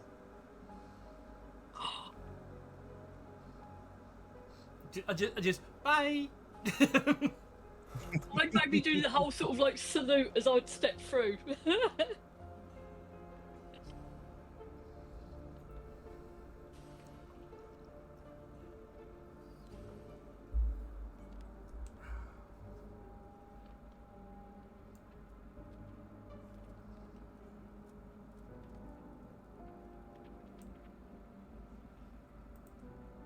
Well, I can see us. Yeah, Yeah. What? it is evening in the forests of the Feywild. Trees gently swaying in the breeze, some of them against the breeze. Dotted crystals glowing gently, flowers flying here and there, mushrooms taller than you, and underfoot, crunch of bones. Bodies, some ancient, some less so. All appear to have been smashed. Some of the skeletons, some of the bodies are ripped limb from limb.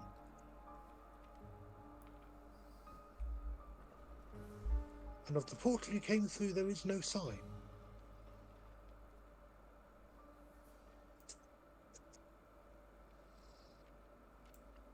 I'm just gonna walk forward a little bit, just try and like get a lay of the land.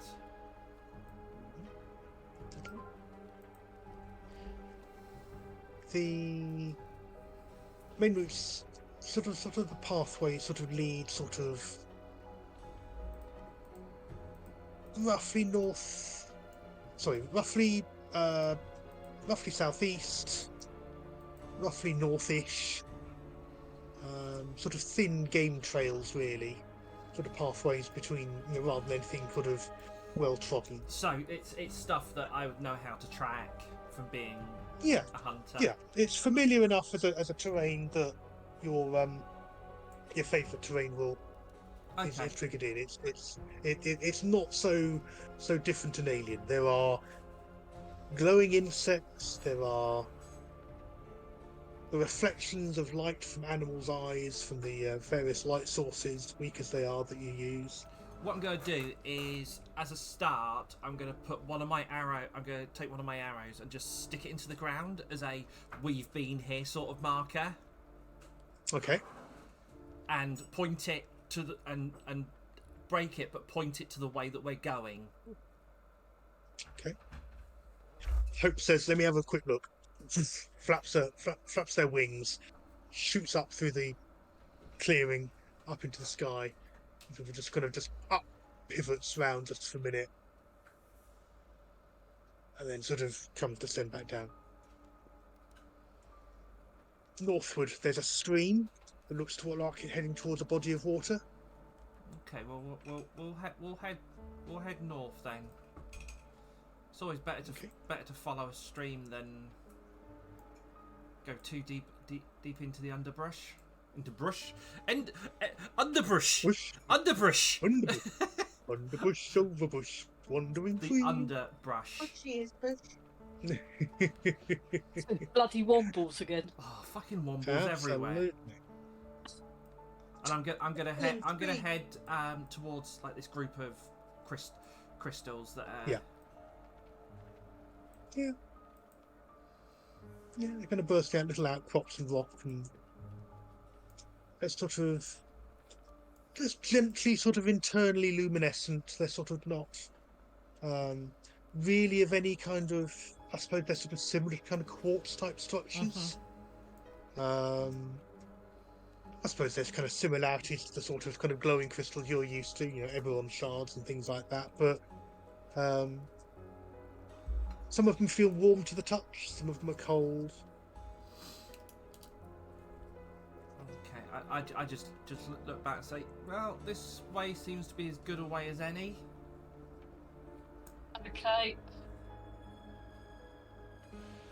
Anything you can recommend, Fernley? Yes, well, she did say to get to the lake and follow the path, and that would take us where we needed to go. So I guess I have got my bow out because she said that we wouldn't be alone. Oh, I'm going to say, given the number of bones around the place, whatever's here is strong. It's obviously been here for some time. Max has just put, I waited for a party to be attacked by werewombles.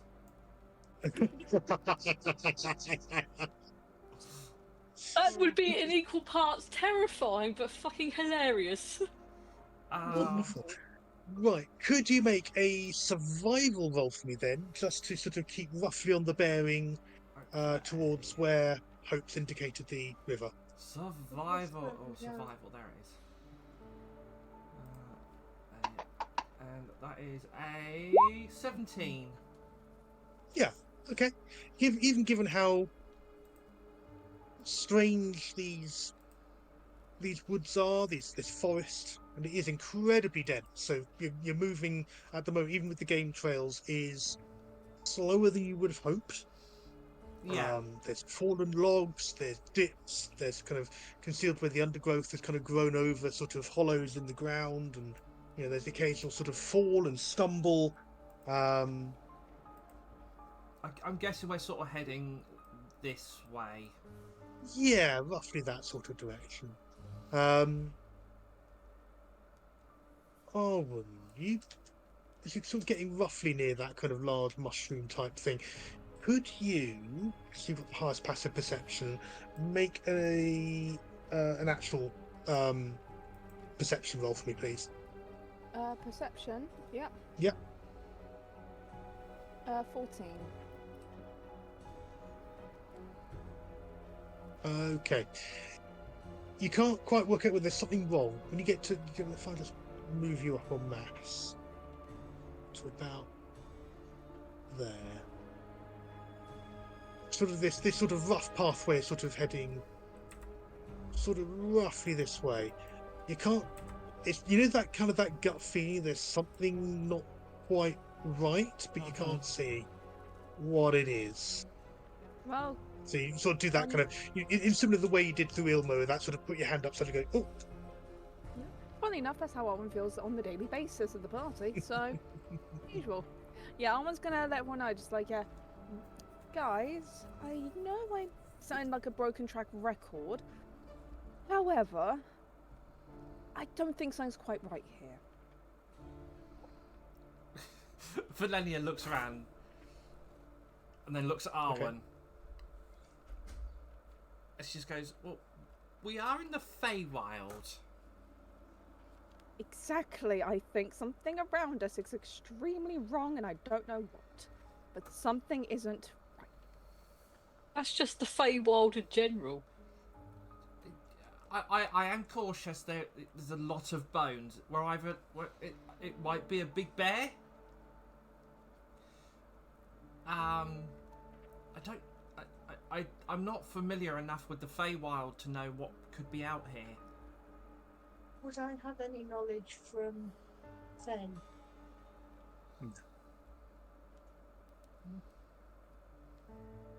Well, it's only Arwen who's failed a perception check so far. So. Can I? Because I know some of the Feywild because of my sister. I'm more inclined to believe Arwen. Can I do a perception check? Yeah, Well, absolutely. did you say it's passive perception? No. You mean to make an active roll? The passive was just that there's something wrong as Arwen was going forward, just because he's so paranoid. And I'm just looking at the character sheet. Arwen has a ridiculously high passive perception. Yeah, I think Arwen is literally the most Arwen is literally the most paranoid person in the entire party. It's something like a 22 you've got for your passive perception, isn't it? Yeah, I've got a natural 20, so it's 22. Okay. Yeah, passive perception's 20. Okay. So you're so busy looking for magical traps, strange phenomenon, that it's probably why you missed it in the first place. But right in front of you, literally right in front of you, you suddenly notice that the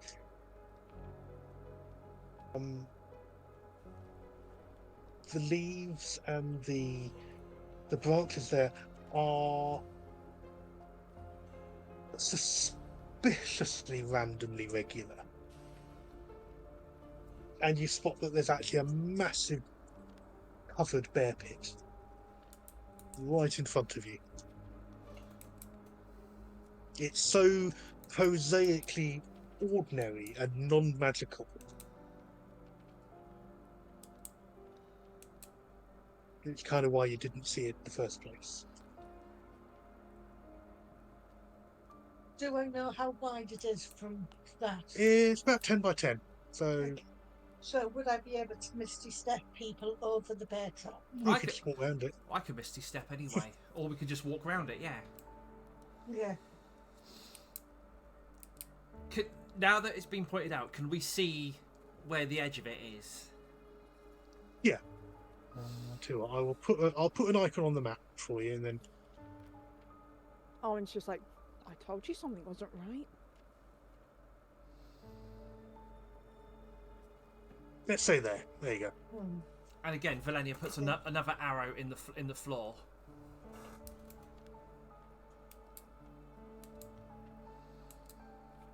Okay. And then I'm gonna start walking around it. Okay. You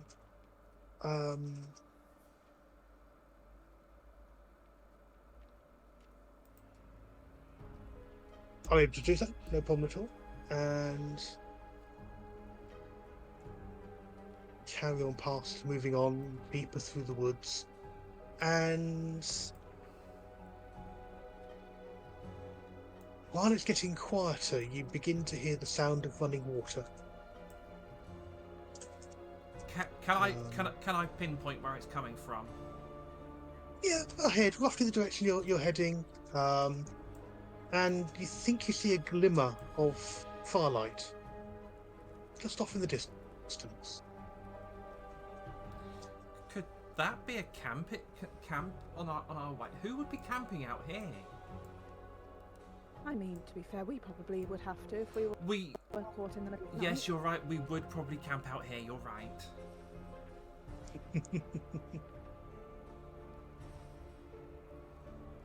Yeah. Carry on towards it? Or Yeah, and at that, just around? just carry on towards it. Although at the moment, that's the edge of the map. Okay. Make a another survival roll just to keep on track. Another survival. I'm a survivor. I rolled a nat 1. I'm just imagining, like, like Zoro from One Piece. Like, it's like straight line. You can see the camp right in front of you, but that's not how you end up going in the opposite direction. No, it's far worse than that. You completely look like you're getting towards it, you do that, and you realise what you're doing. And remember, when the kind of hollows, you plummet straight through one of those, and take 7 points of bludgeoning damage, literally falling down unexpectedly. That'd be quite a deep hollow. You see literally that thing of Valenia walking forward and literally disappearing through this matted, sort of like Vicar of Dibley into the deep puddle. Arm's gonna look down. Look at Kana. Victims are kind of like not quite Wile E. Coyote, but the wandering Kev lover. Embarrassing more than anything else, but the damage is kind of from the fall and kind of various sort of scratches and splinters. But you've also landed on something cloth bound or something like a sleeping roll or something, and something crunches underneath you as you land on it. I'm just be like, oh, what's that? And just open it. There is a fractured and broken body wrapped in bed. It's a bedroll, and there is a fractured body. The skull is fractured, and it looks like someone was beaten to death inside their sleeping roll. I just go, Oh, yay. oh, well, this one's dead. And looking around, there's sort of other sort of bodies in various states of disrepair. There's kind of one that's impaled on a branch. There's one that's almost been kind of folded back on itself and snapped in half. Something incredibly strong. How far down in this hole am I? Is it a hole, or is it just like an embankment, or? It's sort of like an embankment you've kind of rolled down into, and sort of various things have overgrown it. It's easy enough to kind of push your way out a bit and out the other side. You're not trapped in any way. I'm just gonna be like, I'm coming out. So brave. Yeah, there's something unsettling about dead bodies in the middle of the Feywild when we weren't expecting them. I'm still scared, and I was expecting this. Always expect the worst. That is what I say. You carry on. You come closer to the babbling river. It's hopefully going to load in properly in a minute. I've got it. Focus ping you on here. Oh, that was Tanglefinger. There you go. Tanglefinger literally made me scared for a sec. I was like, oh my god, it's a monster already! It's like, oh wait, no, that's Tanglefinger, not a monster. Galloping punches Tanglefinger. Literally, it's like, oh, you should not sneak up on me when I'm on alert. But literally, I was like, oh, is anyone noticing the monster? Oh, wait, that's Tanglefinger. Yeah. Tanglefinger is just sort of very quiet and sort of alongside you, and Fernley is sort of looking around and peering, and again, sort of like yourself, sort of Valenia is sort of that sort of just looking around, slightly freaked, but every now and then sort of conferring, I guess, with you as another ranger type person, and sort of you managed to avoid any further sort of falls through things so far. I just walk over and have a peer into the water. Yes, there's more bodies, more skulls and fractures, and they all appear to be humanoid. There's some other animal parts in there. And that's when you spot across the way this broken tomb. Just on the riverbank among all the crystals. It must be getting closer. The source of the light are loads of candles, votive candles, that are placed in and around the earth, around various bodies, just on the edge of the river. Fernley, have you ever seen a Fey ritual like this before?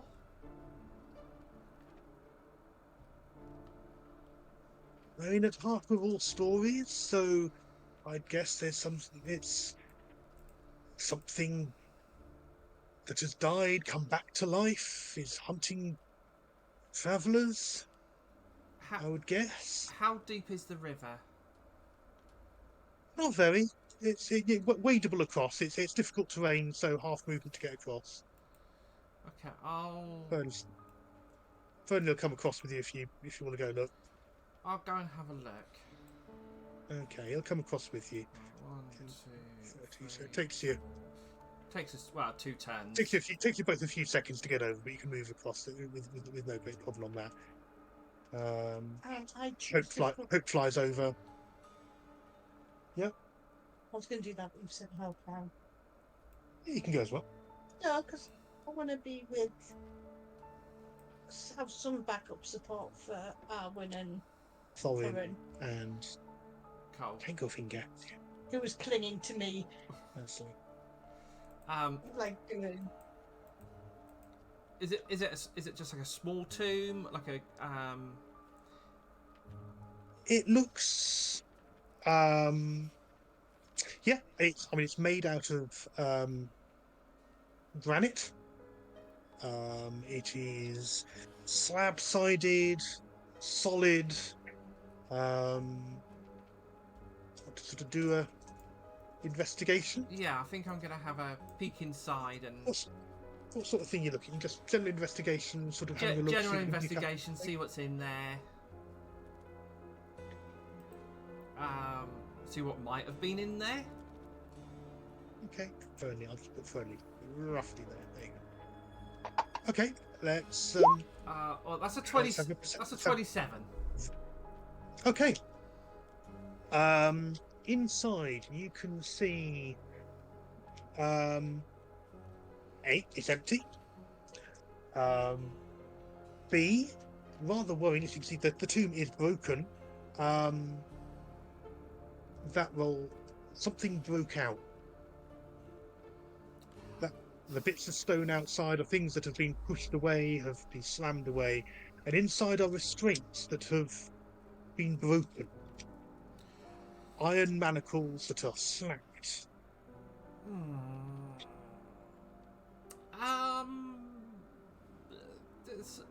We were saying about something strong. This seems to be very strong. It's broken its own restraints. It's broken out of the tomb. Then I suggest we keep moving forward around the river, get to where that oak tree is, slam in the axe, and get home. Is there any footprints leading away from it, or Make a survival. No, investigation check.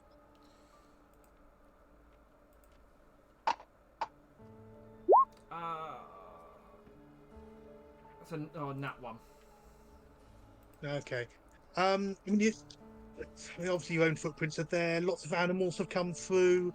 There are footprints, but then also there's a lot of bodies. So nothing that really stands out. Okay. Everything appears to be kind of human-shaped boots and hooves and things like that. If not human, why human-shaped? I'm just. What are the rest of you doing while they're checking the tomb? So, as they're saying that, I go, if that's the case, I propose we continue in our way, ignore that we've ever seen this, and just get the hell to that open next portal piece, and get the hell out of here and get home in one piece. I'm with Kana on this. I'm with Kana. There's a time for adventuring and there's a time to run away. I mean, strategically retreat to safety. I wouldn't even say we're retreating, Aaron. What I would say is we're focusing on getting rid of the winter's night and having a fight here when we know we're going to have a bigger battle on the other side. Matt. Lesser of two evils. I'd rather deal with the winter's night than whatever is here. I'd rather deal Felenia, with neither. Felenia, could you make a perception check for me, please? Oh, hang on. I think she's gonna like people. Okay.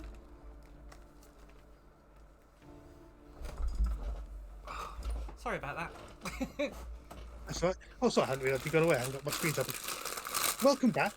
Could you make a perception check for me, please? I hope so.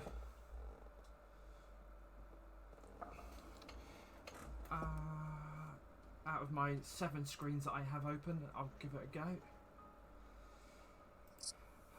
This can't be worse than a nat 1. It's going to be a nat 1. 12. Okay. Okay, in that case, you don't see it in time. There is a sudden, sickening crunch.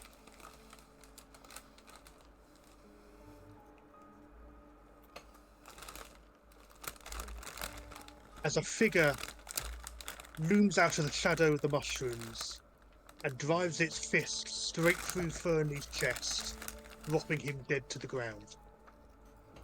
Wow, fuck.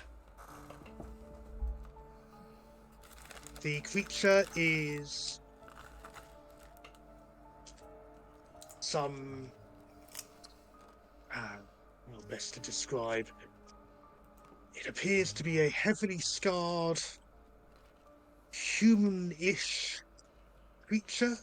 Pallid skin, tattered, worn makeshift clothing, and a verdigreed, corroded copper mask.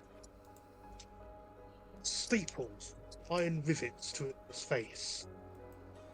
It stands there silently, its fist dripping with blood as it pulls Fernley's heart straight out of his chest.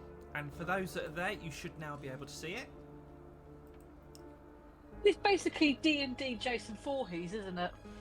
Mm-hmm. Thought as much. Who'd like to roll some initiative? No. No, I'd like to go home, please. How about we have a big tea party, crack out the chocolate digestives and cupcakes, and have a grand old time. How about that? Yeah, I like that idea. Go to the Winchester and wait for it to all blow over? Or we have a point? Yeah. Let's have some initiatives, please.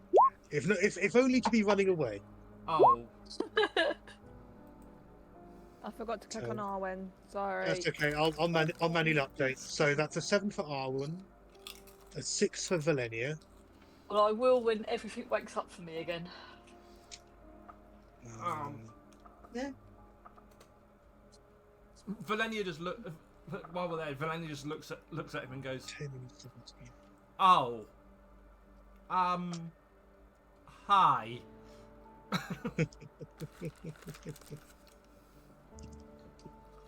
17 for Cole. They should have come through maybe.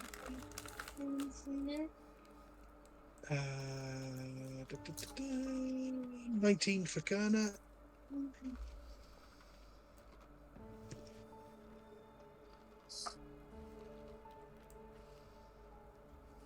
So far, Kerner has delisted.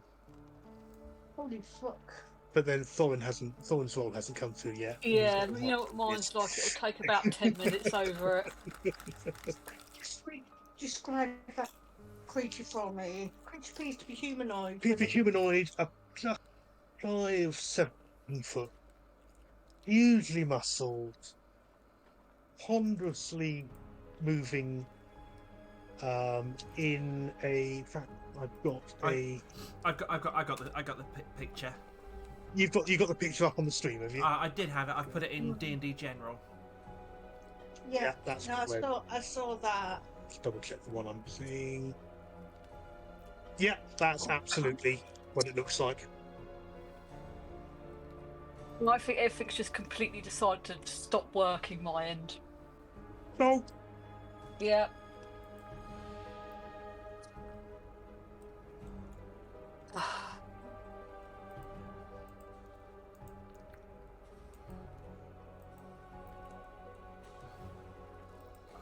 If you want to check out the creature there is a link to it without any of the players clicking on said link. So did I hear click on the link?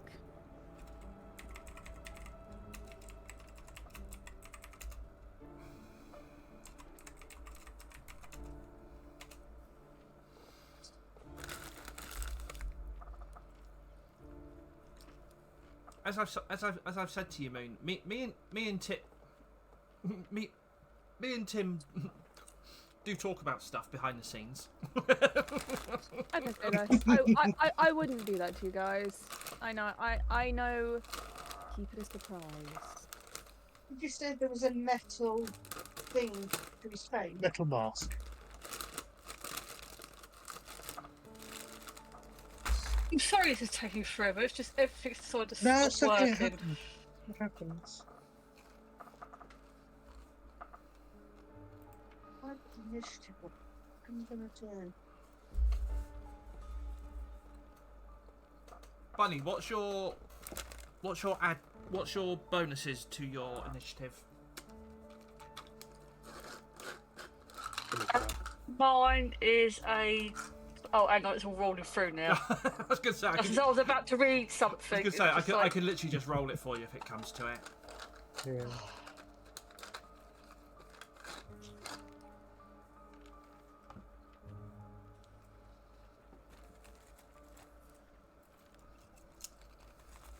When I'm sat here thinking, oh, and now everything decides to refresh, so I don't even know if that roll went through that was happening. Nothing yet, but it could be. Let me check. Yeah, it's kind of half there, half not. Hang on, let me have a Yeah, look. it's because everything decided to spaz and then it's now refreshing, so I don't even know what the fuck it did. Well, it's done 2 rolls, it just hasn't produced any numbers. Yeah, okay. Still having a think. Yeah, it's It hasn't even come up on mine yet. no, it's not come up on mine. Last thing I've got is Kerner's roll. Oh well, I just have to what? Wow. Okay, here a minute. What's your plus? So I've got the cat. I can get his cat to sleep. Yeah. If someone wants to try and do it their end, it's just like my laptop's being a fucktard again. Yeah, sure. Give me a minute. Right, let's initiative. Probably roll. There you go. Initiative of 24, I think. Yeah, that's what it's come up as. Yeah. Okay. I'll manually update that. So.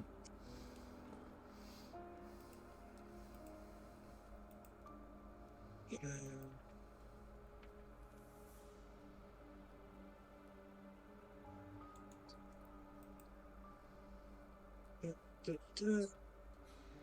24. There you go. I see what you mean about them unicorn dice, Moon. What being depressing? It's just like, oh, okay. Yeah, I was when I used them, I was expecting like a cool like little animation or like a sound, but it's just even the dice roll sound isn't satisfying. It sounds like a horse clopping. Yeah, it doesn't even sound like that, in my opinion. Okay. So, Thorin, It's changed. you have the initiative on a 24. Okay. All I can do at the moment is probably just get myself across the other side of the what's name. Do you want to run at it, or do you want to try and make an escape? Party plan? Right, what are we doing? Are we fighting or running away before I do anything? Well, Valenia's first thing would be to put a couple of arrows in it. Well, I guess we're fighting. And then I can go from there. Okay, in that case, Thorin. So, river is difficult terrain, so it's double movement to get across it. Okay.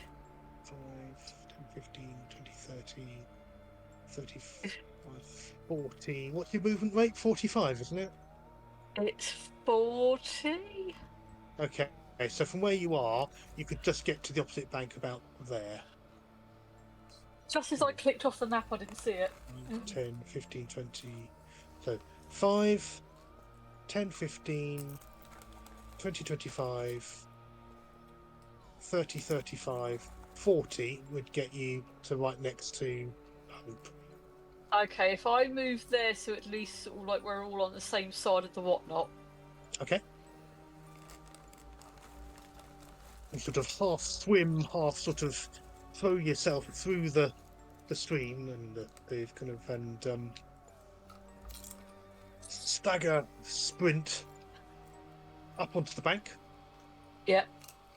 And you see the figure there, just in the shadows, in between these two enormous mushrooms that are a good sort of 8, 9, 10 foot tall, glowing softly.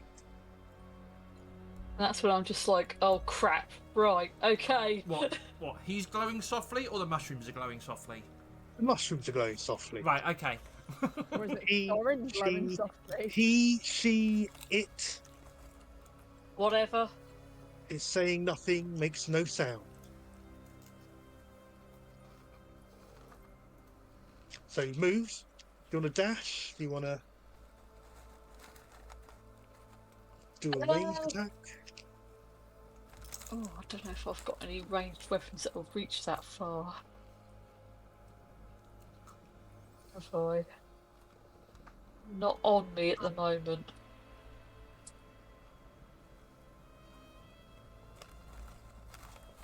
I might do a sort of like another dash to sort of try and put myself in between the creature and Felenia as much as possible. Okay. As soon as I get back onto the map.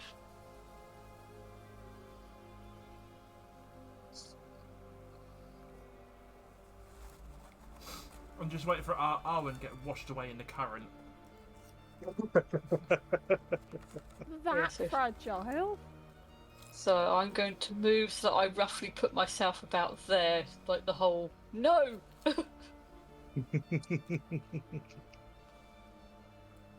Yeah, no problem. Okay. Run on up. And anything else you want to do? No, I'm pretty much just like get across the river and then suddenly sprint across and kind of goes full on, arms out to my sides, like, no, you will not attack my friend. I'm just gonna look at it took Fernley's heart right out of its chest.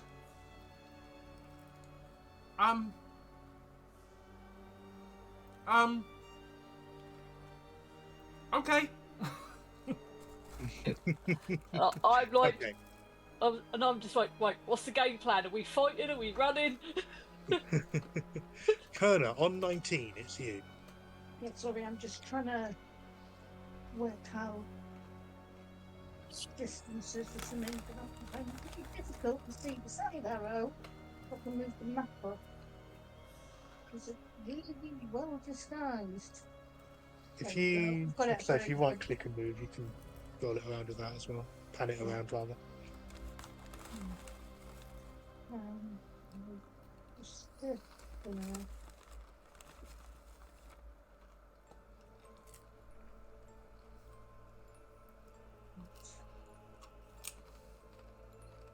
It's about 50 feet, I think it's fine. Don't necessarily have to cross the river. Great. Can you do me a dex saving throw, please, Tim? Dex saving throw, we can give that a go.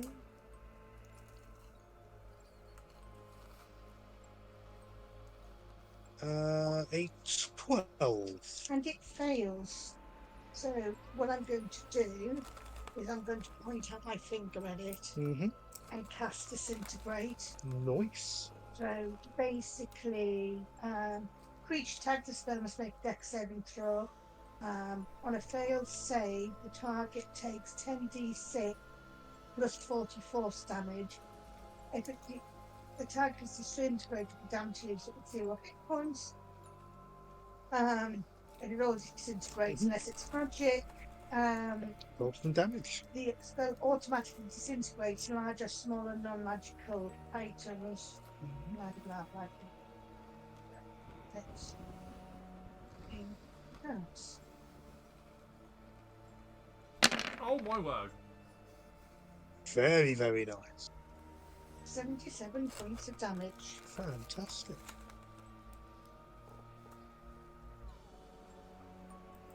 So was that a say? It's a saving throw. I completely forgot it gets advantage on its save. So let me just double check first. Yeah.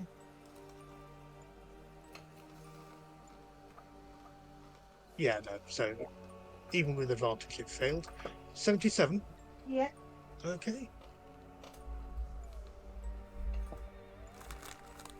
It the beam lashes out, strikes it full in the chest, burns away a large hole in its clothing, lightly bubbles and scorches some of its skin, and very little else. It sort of grunts a little in surprise.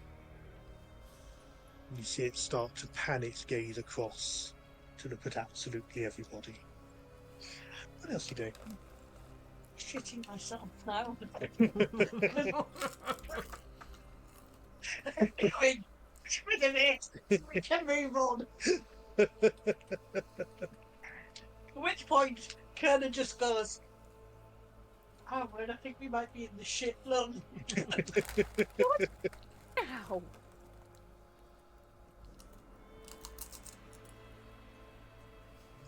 Okay. Any motions, bonus points, anything else like that? So I'm kind of like, cross the river, Arwen. Okay. I'll ask if I wants to move across the river, because if they do, what I can try and do is lift them and carry them across with my rings. Can do. This is you're being offered a lift, Arwen, if you wanted it. Sorry, was writing down notes. Offered a lift, was it? Yeah, you're being offered a lift across the river. Arwen's gonna take. He's going to accept the lift. Okay. So I'll just move you both over there and Yes, please. 5, 10, 15, 20. Okay, that gets you to roughly there on the bank. I can do 30-foot movement. You can. Would you like to move forward another 5 foot close? Can I move 5 foot that way, so I'm kind of behind this thing a bit? By that way, do you mean north? Give me cardinal North. direction because I'm not looking at you. That's it. Thank That's you. it, yeah. Because you're pointing a direction, but I'm literally looking at the screen in the opposite direction of where you are. So literally pointing your finger. We're in the car, I'm going to follow the finger. It's like me when I'm showing someone else, like something on my screen, and I point on my screen, and they're like, "That does nothing." It's there. Okay. Cole tries to shoot with the short bow. Roll. 16 is a hit, and 9 points of damage because that's not a sneak attack. Okay.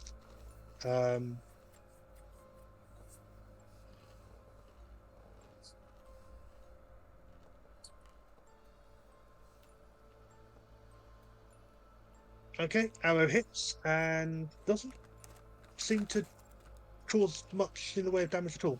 Literally just hits and just creature just brushes the shaft away from itself. Hope. Let's just bring Hope's character up.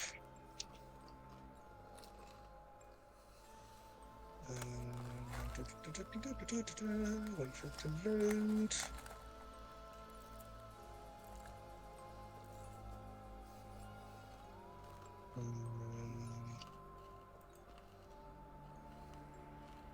Hope goes. Hope's now a train.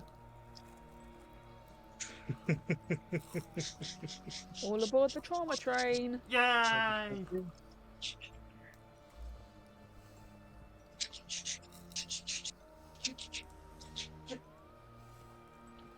Do, do, do, do, do, do, do.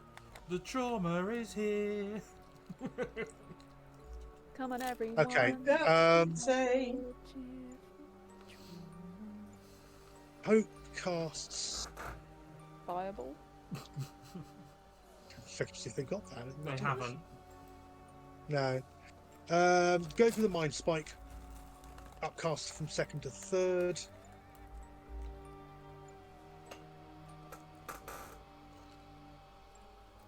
So it needs to make a save, wisdom save, DC 18.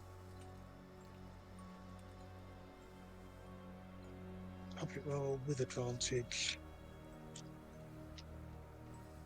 And Nat 20. natural. So I think that means it takes no damage. Let me just double check all it takes half. Let me just look at the description. Half as much damage, so it takes 9 points of damage. 9 points of psychic damage. It sort of stops, shakes its head. Yeah, sort of takes a brief step back, and I guess Hope sort of flies to there to have a better line of sight, and also river in between them. Right, the stalker.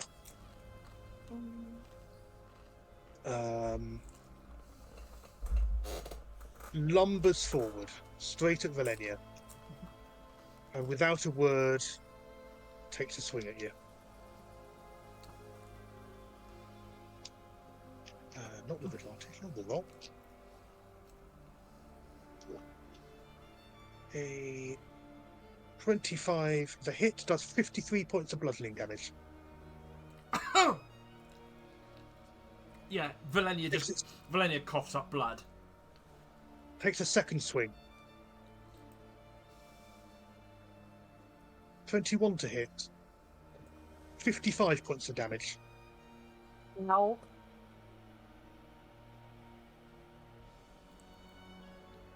And then it looks slightly surprised that you're still standing.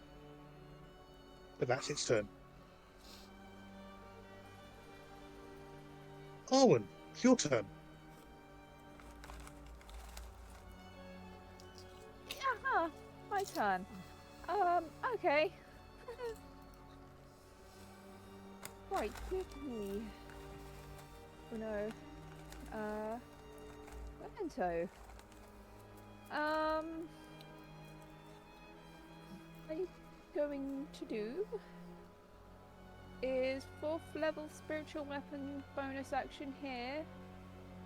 Mm-hmm.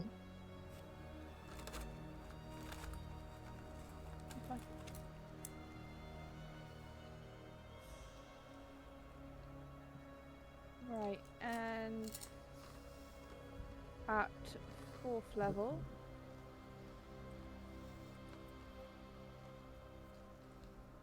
uh, 28 to hit. Here's a hit. Cool, that's 12 damage. Lovely. So let me just grab that. Just remember, well, got the icon saved for your. Copy that, and then save me having to be searched through the. That moment when the DM flips back through several maps to an icon he already found. Let me just plonk that. There you go. Assuming that's where you want it to be. Yeah, roughly. Okay. I was more thinking that side, but. Well, I mean, you've still got control, so move it to wherever Yeah, you want it to be. Can I put it over? Yeah, I can. Don't know. Cool. Yeah, that was 12 damage.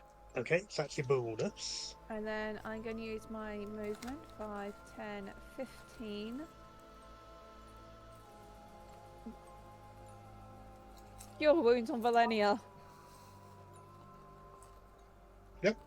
Because she took an alarmingly large amount of damage in one turn. 108 points of damage in one round.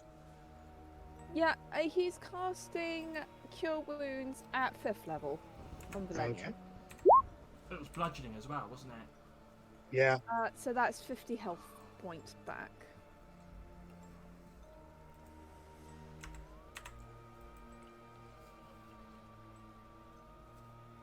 It is. Valenia, it is your turn.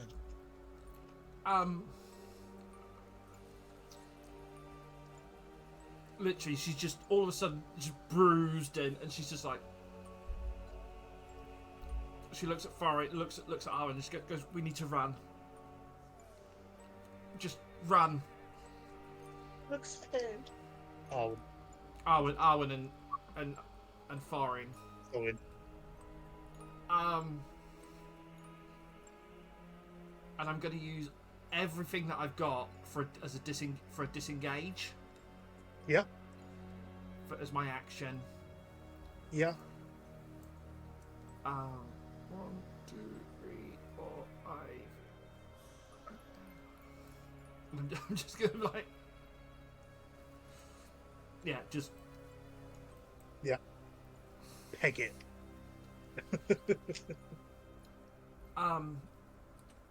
If I've used that as my main action, can I use a bonus action for anything? Yes, you can. Okay, let me.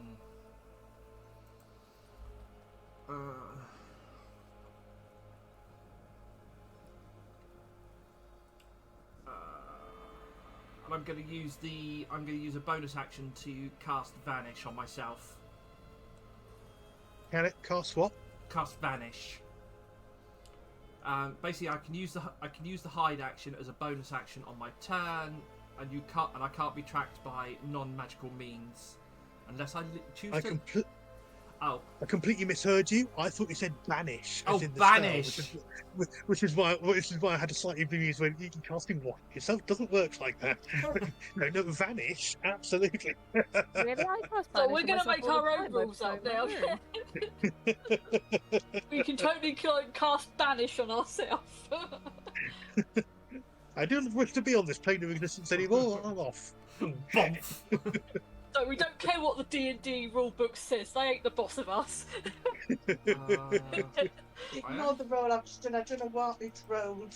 Okay. What which is rolled. Fair enough. I'm just gonna check something.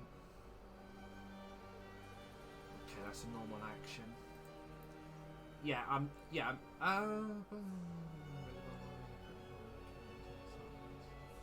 Actually, instead of Vanish, I'm going to use Nature's Veil, which is pretty much the same thing, but I've only got a certain amount of them. Okay, so what's that do? You draw on the power of nature to hide yourself from view briefly. As a bonus action, you can magically become invisible along with any equipment you are wearing or carrying until the start of your next turn. Okay. Nice. So literally, did you want to just put some sort of marker on yourself just to remind me? As Valenius is there, it suddenly just disappears. Probably hasn't fallen down a hole this time. Probably not. Yeah, please don't fall down a This hole. is when we just hear shit, and it sounds a bit quite low down in the ground. Ninja. Bowen, back to you. So you've seen this thing step forward. You saw it punch Valenia twice. You heard ribs crack. You saw blood fly from Valenia's mouth from the sheer impact of these two punches. And Arwen sort of leaping over and sort of possibly one of the fiercest healing glows you have ever seen out from their spell. And Valenia's just shouted, "Run!" and disengaged and disappeared around, sort of off into the bushes. What are you doing? To which I just be like, right, that's our game plan, and I'm going to probably peg it back across the river again. And I'm tempted to grab Arwen as I run past. Pack him under my arm, go, come on, we're running. Are you doing a disengage and move, or are you just going to move, take the possibility of there being a reaction attack of I'm an go- opportunity and just grab Arwen and sort of dash it. I'm going to disengage and then run and grab Arwen, Okay. if that's allowed. Yep. Yeah. Cool. So disengage. Absolutely not a problem. Means there isn't an attack of opportunity on you. Cool.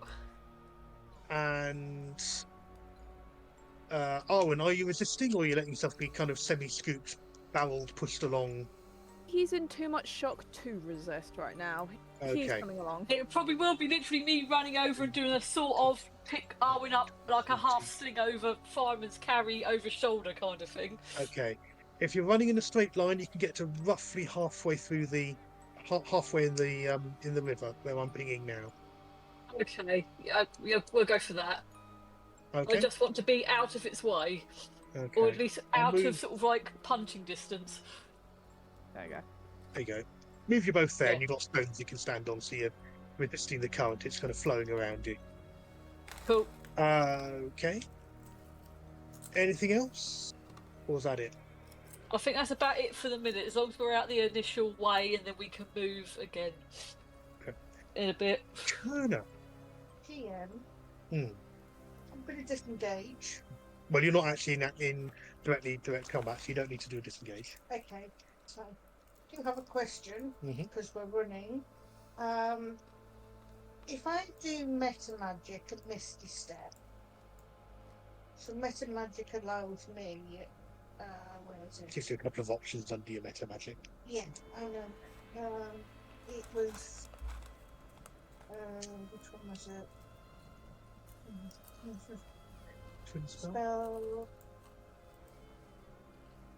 Yeah, you can spend sorcery points. You can target a second creature in range with a save spell. It's on the spell at the level being cast is incapable of targeting more than one creature. Yeah. Because Thorin is carrying or dragging Arwen, would that count as one additional or two additional? That would be two additional. You could get one or the other. Okay.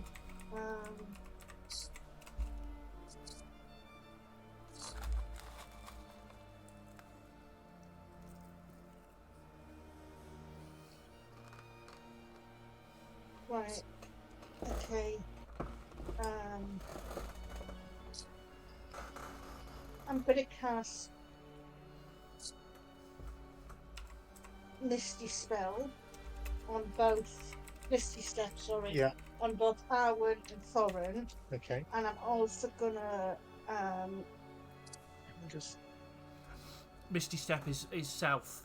it's self only, but you could use the twin spell to affect one other person. yeah, It could be okay. yourself and one other rather than two other people. Yeah, okay. Selfishly I choose Arwen. Okay. And I also do it with the distance spell, so I can double the range of the Misty Step. Okay. Spend your sorcery points to make that all happen. Yeah. So To be fair, I'd rather you get Arwen out of dodge, because it's like I've got more hit points. I could probably take one or two hits more than everyone else. Okay. So, that's my thought right. process. So you and Arwen Yeah. can move 60 foot. I would suggest in the same direction. Yeah. I love how Arwen at this point is just a transportation like yo-yo right now. Like, kind of transport Arwen over there. Thorin takes Arwen away. Kanna's taking Arwen away. Yeah. Who else Yeah, wants we're to all- drag Arwen around? We're all Yeah. just getting the halfling out of the way. Yeah. You've heard past the castle, past the halfling. I Yeah. would say pick a landing spot for you, and you and Arwen will appear next to each other there. Right, Okay. okay. So let me just measure out 60 feet. 60 foot. It doesn't. Obviously, there's no penalty on movement because you're literally teleporting from one place to another. 50. Yeah. 50 is about. 60. Yeah, so let's put myself about here. Okay. Okay. Move yourself there. Funny thing.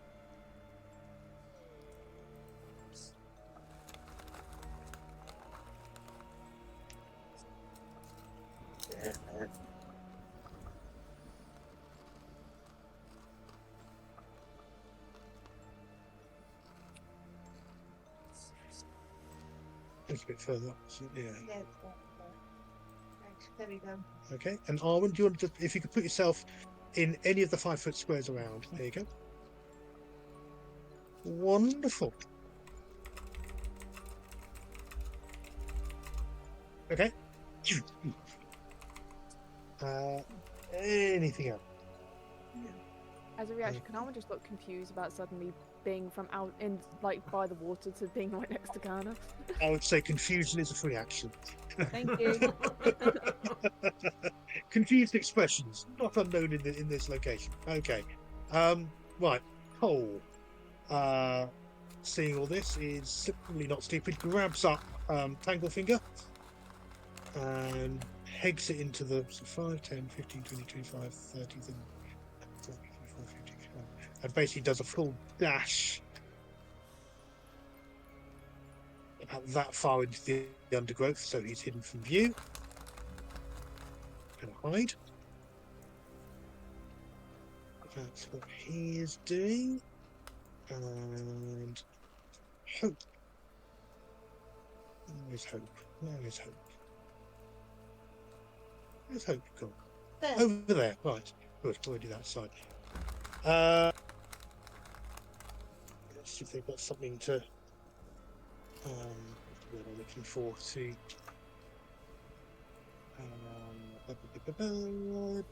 Delay them, I think, is probably going to be the some sort of distraction. So we can spell this.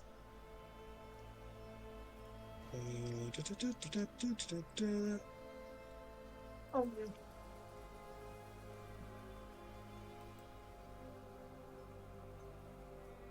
Just close down all my windows. No.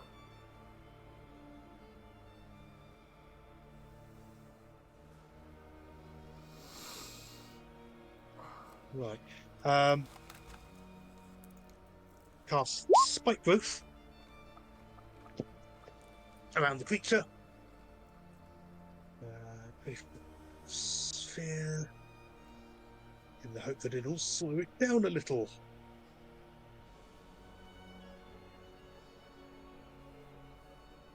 I've got a spell template for that around here somewhere.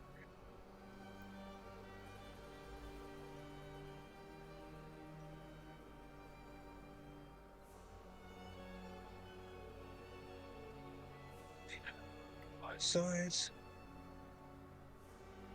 Boom. Roughly centered.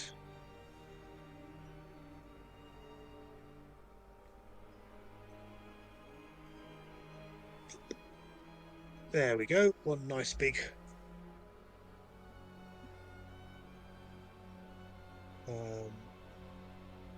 Yes, you can probably, because you're used to kind of the sound of it, Valenia, as you're running, you probably sort of get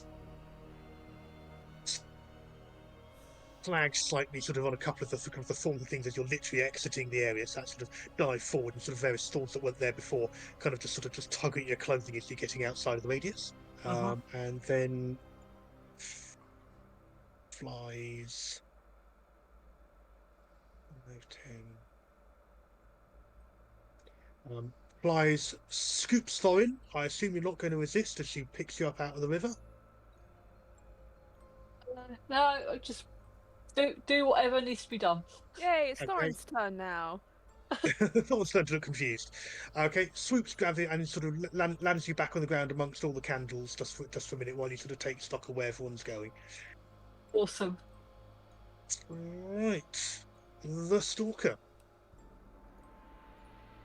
His movement is 30. Right.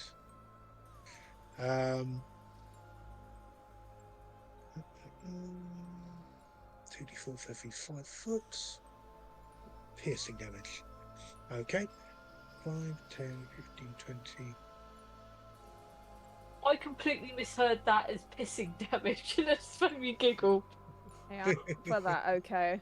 24, 8d4. Moon, I didn't think you were like that. I said I wasn't into that. I said I wasn't. Jesus. I'm not one for shaming, but I just had that brief second of like, hang on, when does it turn into that sort of game? The creature moves forward, doesn't seem to be paying any particular attention to the thorns as they rake and scrape at it, and catches up behind Valenia. Oh fuck. But you are invisible. Oh yeah, thank fuck for that. So shit! Oh wait. it does not see you, and basically you're sort of doing that running. You're getting free. You see it sort of heading. It's heading towards Kerner and Arwen at the moment. It can't see you. So you're in that slightly weird thing of you've both ended up literally next to each other, and it's sort of got that sort of slight head cock of a moment of but it just stops and scans and literally just looks right through you, and then turns its attention back to Kerner and Arwen. Valenia stood there doing a Mm-hmm. oh, no breath. Hold your breath. Hold your breath. So Arwen. don't fart.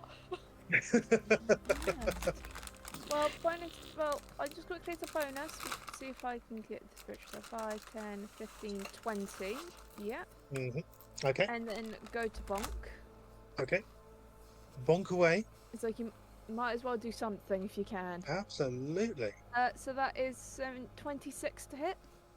Okay. That's definitely a hit. For 10 damage. Okay. And I'm going to use my action to look for an exit. Because there's no point trying to keep on running if we don't know where to go. Okay, well, you were told to follow the river. Oh, yeah. So I already... Sorry, I forgot. The lake. So I think what we'll do now, as we're getting into this point, is go to a pursuit to see if you can see if you can escape. So bear with me just one moment. So when you say to the river, though, yeah, because I didn't know if it was like by the bank of the river or if we have to like jump like here. We're sort of like heading. Follow the river. Okay. Yeah, that's all. Because I guess I should have asked. Because I didn't know if it was like up, like to the banks up here, or like across here. That's why I was just a little unsure. Case complication. But in that case, Arwen. If I were to hold, okay then, so that changed my action. If I were to say hold and drag someone with me, would that create half movement? Like, say if I were to try and run with like drag Kerner with me.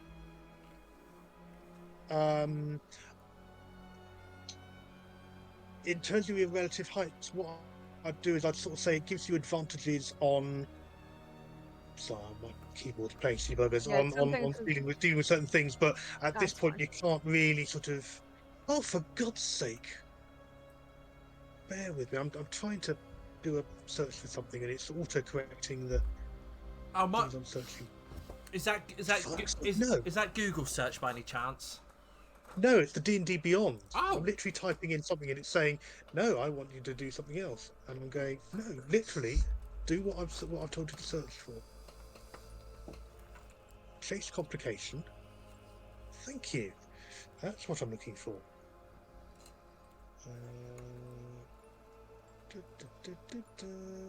Demagogue. Legacy. Thank you. Don't try and put me into a book that hasn't come out yet. Oh. Right. Yeah, I see what it's doing. Yeah. Yeah, got it. Right. So what we'll do from here on now is basically you're trying to basically make a run and a break for it. The way this operates is that you are able to run for. Let me just double check where this is now. So as you're moving, because no one's actually in direct combat at the moment, any participant, you will move in initiative turn. You can basically, obviously, do your action, your movement as normal. You can freely use the dash action a number of times equals to 3 plus your Constitution modifier. You can then take additional ones by doing Constitution checks at the end of your turn to sort of see if you can still keep going, or you gain a level of exhaustion, and you'll drop out of the chase if your exhaustion drops level 5. Or you can choose to make attacks and cast spells. But basically, having done a thing or a dash, then there is a complication that you roll, which may have an effect on the next chase participant has to deal with. Okay? Mm-hmm. Okay. So, Arwen, you are first. Just because Okay. we're at that point of you being in the initiative. So, you can run as normal. At this point, Yep. it's that kind of semi-blindly running sort of through the thing. At this moment in time, you have got, roughly 10, 15 foot between you and the creature.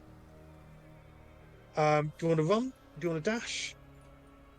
I was just going to.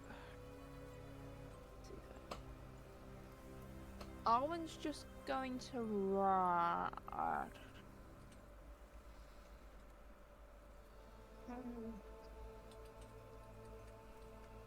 Yeah, he's just going to run normally.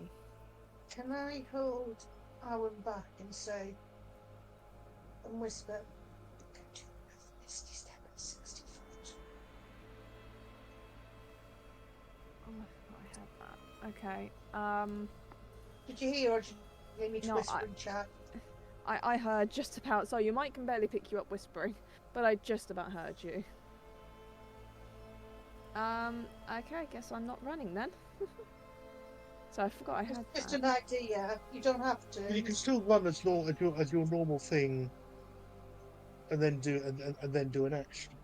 Bear in mind, this creature is bearing down and is running and rumbling towards you. Okay. And you're kind of in a chase. Sorry, you can wait for him to get to you. Nope. Okay. No, let's just run, and I'll Misty Step us as we move forward. So Mr. Okay, so Step is running. 30 feet. Yeah, I might as well run because running is 35 feet and Misty Step is only 30 feet. And no, because it's twinned up and I'm multiplying it. It takes me 60. Ah, yeah, it only does 30 for me. Yeah, but Just 30 for me, but I'm using my Meta magic as a sorcerer. Ah, Burning sorcery points to make it work slightly differently. I see. And hopefully you get away in time. Yeah, I'm gonna go back to the original plan and run. Mm-hmm. I'm not going to dash just yet because, as you say, you said it can cause complications, didn't you? And Arwen's not there for that. can cause complications. But I was like, no. But the other thing that you can do is at the end of each round after everyone's gone, if you want to be trying to hide, you would also be able to do a stealth roll, see if it spots you, or whether it runs past you, sort of stuff. So these are all options you can do. So at the moment, run and dash. You know what? No? Screw it. I'm gonna dash. Okay. You run and you dash. So Okay. 5, 10, 15, 20, 35. Okay. Right. That's fine. What did I roll? I rolled a 16. Okay. Right. You're relieved to hear there is no complication for the next person, which is Valenia. Hi. Yeah, I think Felony is very busy bleeding. So, Valenia, is it the end of your next turn that the veil drops, or is it the beginning of your end turn? of? Okay, so you are still invisible, so you're not going to have to worry about doing any disengaging. Question: Are these tree-sized or trees? Yeah, it's difficult. It's difficult terrain moving through the trees. Right, but they are trees. Yes. Right, I'm gonna move to the tree. Yeah. And oh god! And then I'm gonna use my newest spell, Tree Strider. Okay. Good. which gives me the ability to enter a tree and move from inside it to inside of another tree within 500 feet. Yep. Nice. So I'm going to go inside that one and reappear over here. Because fuck being hit by that bastard thing again. That is the epitome of fuck this, fuck you in particular. Yeah. Okay. No problem. Okay. There was two plans going on, and it depended on what you said with that. And it was like, okay. Run. Okay. And as a bit of spice, somehow during this run, Valenia is now looking like a cheerleader. Fair enough. Thorin, you're next. Right, yeah, I think I'm going to probably just carry on running sort of like off in this sort of general direction. Okay. A run and a dash? So I'll if you've reached the edge of the map, then you're doing well. Yeah, let me just sort of like do... So I know on my normal run I can reach about there. Mm-hmm. So I'll probably just do run and dash. Hang on, if I can read the map. As you're running and you're dashing, there's another one of these sudden drops underneath your feet. Could you make a dexterity saving throw, please? Oh god, hang on. Only a DC of 10. Only. This is when Thorin falls flat on his face, goes head first. Head first, arse up. Yep. It sounds like it should be like a 90s rap song. Yeah, head down. I think it was, wasn't Yeah, I think it pretty much was. No, hold on. Wasn't it Rick and Morty? Head bent over, raised up posterior. Yes, it was. Right, as soon as this lets me put this back, well, take it off. But I think LL Cool J also did something similar as well. Yeah. Yeah, I'm sure the lyrics were sort of like head down, ass up. That's the way we like to, whatever it was. Yeah. I think That's- you don't expect to talk about in D&D. Head down, ass up. That's the way we like to. That's the way we like to hug. Yeah. What were you not Right, this thinking? will do the roll at any moment when it catches Any up. minute. Okay.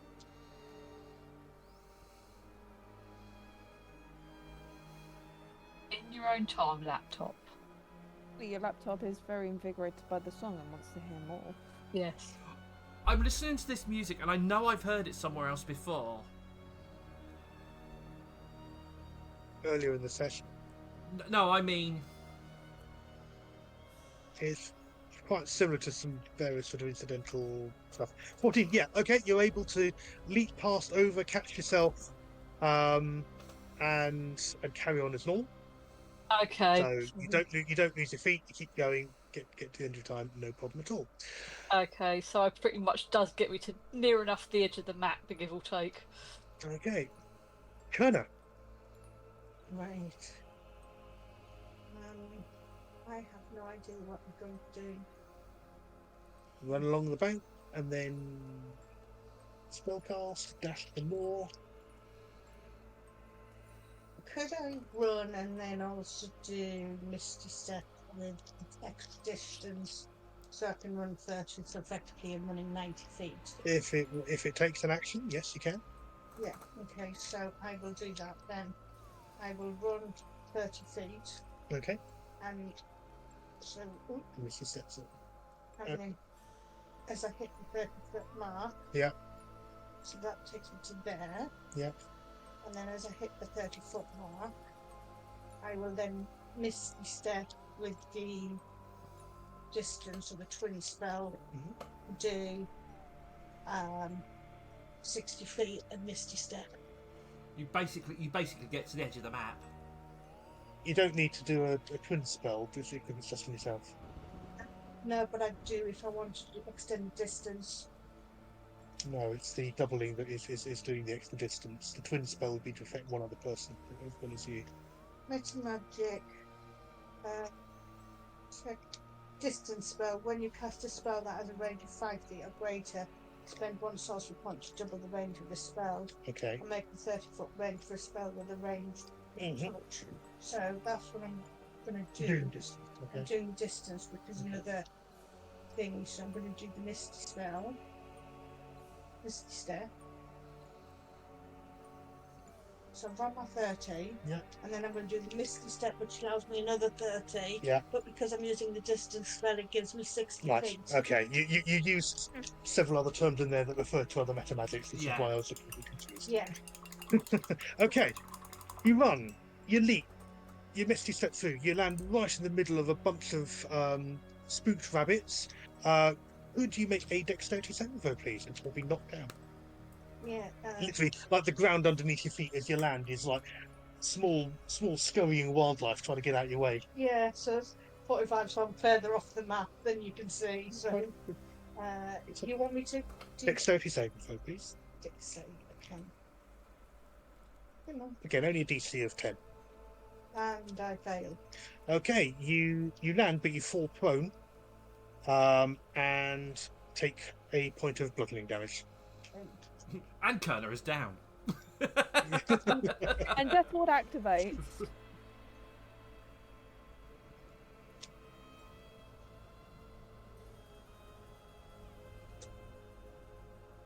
Okay, then Cole starts running, and run and dash, and does he have to get past? He gets past. He's having the worst. Like, remember I mentioned all the kind of swarms of insects and flying, firebug and things like that, fireflies. He runs straight through a swarm of insects, which basically makes a quick opportunity attack against him. Do that. But he manages to basically dodge and get out of the way of it, so he doesn't take any damage. He sort of literally runs through in this sort of like a large, basically sort of runs headfirst into a large wasp's nest and manages to kind of avoid it before the whole swarm manages to catch him. I thought it was going to be like specialist mosquitoes that only attack Warforged. Thank you. My brain just absolutely. Hope, I imagine, has taken to the air and is flying and dashing and will basically fly down and over this river. Thereby, well, no complications for them because I'd rolled a 13, I think, on the last one anyway. Yeah, so no complications for them.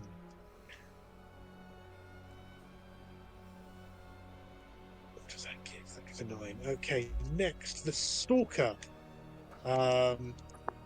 Continues on its merry way to chase after, begins to kind of pick up a kind of a lumbering speed, chasing after you all, and sort of is keeping pace with you.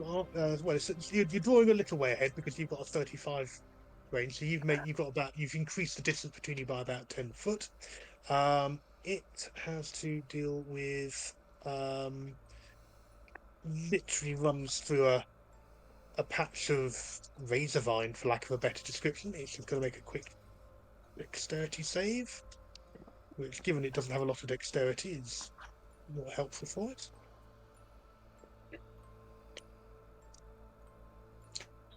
$20. Wow. Literally kind of leaps over the patch of razor wire,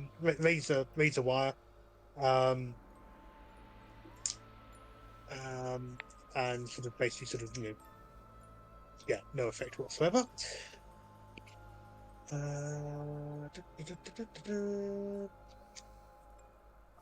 Fight for the next person. Next person is back to Arwen. Now,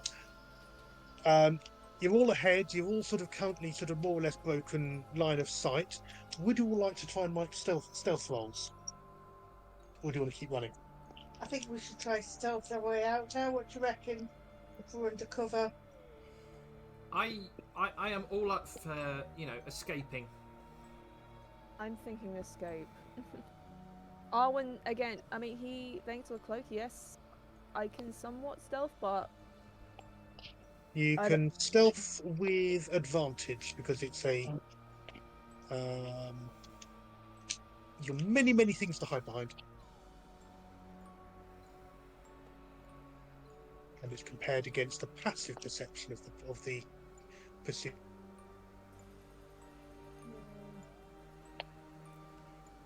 I will go with majority, but I think if we can stealth and try and throw him off the trail, I do have a backup option. But yeah, Doesn't look to be the most intelligent of things.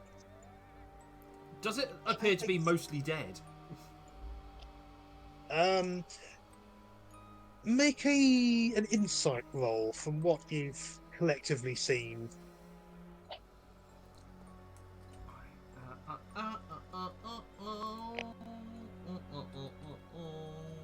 Ooh.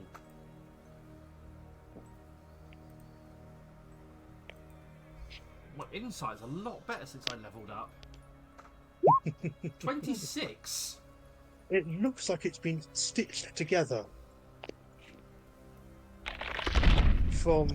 It's not just that it's got covered in scars, it's literally mismatched body parts and skin tones and ages and skin textures. Something built this. Okay, so it's a it's a construction wall then. Okay, yeah, that fucks everything out, doesn't it? I'm gonna go for stealthy. Okay. If I use my turn invisible, what should be doodah thingamabobs, will that give us help to literally, you know? Well, everyone's already got, but it'll certainly help you. Yes. Yeah. Everyone gets a stealth check with advantage. Well, I'm gonna use vanish then. Okay. Which basically, so now I've just realised I've got my ring of invisibility, nature's veil, and vanish that all do the same thing. Yeah. And you're still going to be the one who stands out in front of things and sort of says, "Hey guys, the coast is all clear," just as they come round the corner. Yep, exactly. Arwen has not forgiven Valenia. Kerner, 17. Felenia, 20. No, you haven't got for that. So. No, mine's automatic. Do you want me to roll a stealth anyway, Tim? Or no. You're invisible. Valenia just stood there with a stick.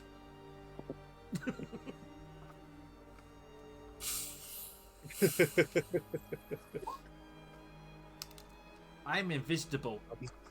I'll be kind. Only the people here need to make the roll. Everyone else, I will assign a value.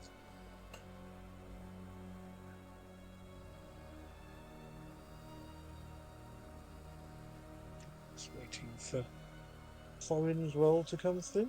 Yeah, sorry, my sheet just took about 5 minutes to come up. Just got this image of failing. Why have you failed the stealth roll? Well, mainly because you're an angry dwarf. Right, did you Wouldn't say be it was the first time. Yeah. Did you say it was advantage? With advantage, yes. Yeah, right. Okay. I just wanted to check before I what's the Clicked on name? the thing. Yeah. Yeah.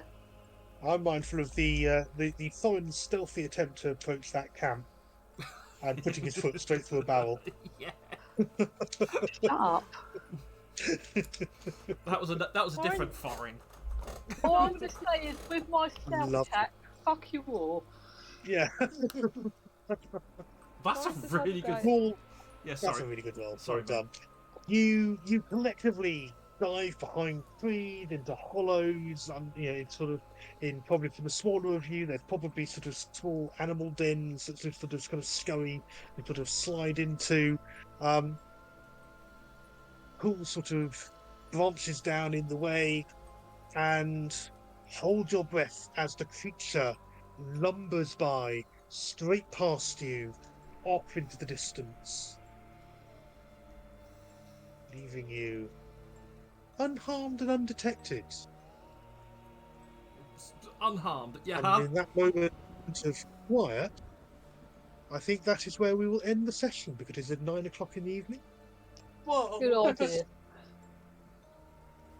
And at least you now, looking down the river, can see the lake and the crystals glowing around and in it, knowing that your path ahead is clear. But the creature is out there and somewhere ahead of you. But that's the point we'll stop. That's a Leah. next week's problem. That's the next week problem. Leah, as ever, thank you very much for allowing me to hijack and take over your stream. As ever, guys, wonderful. Hopefully, we'll have a full complement next week. And fingers crossed. yay, all yours. Thank you very much. Sorry, I've been taking notes, but also painting at the same time because that's what I do during D&D.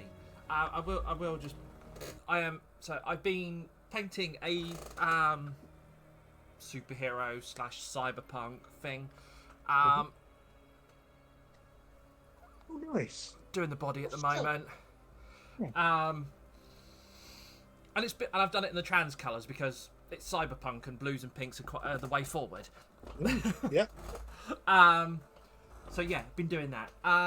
Moon, are you streaming tomorrow? I should be, yes. And it would most likely be Destiny, because what's better than to spend a whole 9-hour shift than just shooting up a storm?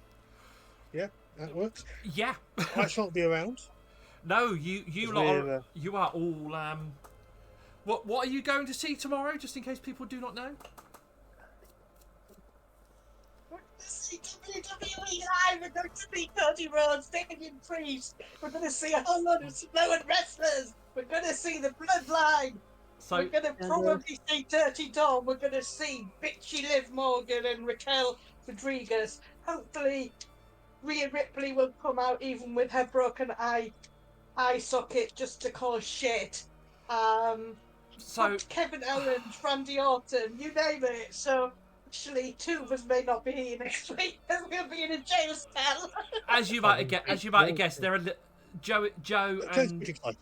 Joe is a little bit excited. Yeah, I think is the best way If I to. don't find Roman Reigns' gift wrapped on my doorstep by the next weekend, I'm going to be very upset. So you yeah. know. Just to put this into perspective, the last time I went to see wrestling was with my dad, and I was 7, 8. Wow. And it was in the era of giant haystacks. Oh my god! That's Weirdly, that was the last time I went to see wrestling. Last time I ever saw wrestling live was a WWE house show when they were over here doing a tour after WrestleMania 9 in 1993. Jesus. And most of the roster are now dead. That I saw that. Tough crowd. Yeah. It's a reckon for you now. But yeah, we'll be off to the O2, and that'll be amazing. I'm so looking forward to it. Look, I'm looking forward to hearing the reports back.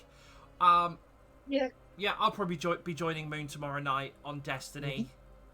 Mm-hmm. Awesome. Mainly because we get to shoot headless ones again. And Moon is almost at that point of the expansion that we all enjoyed. So yes. Yes, I think. Yeah, with that, thank you everybody. And the camera's frozen now. I'm doing my outro. Take meds, stay hydrated, and get some sleep. Night, everybody. Bye. night. Night all. Take care.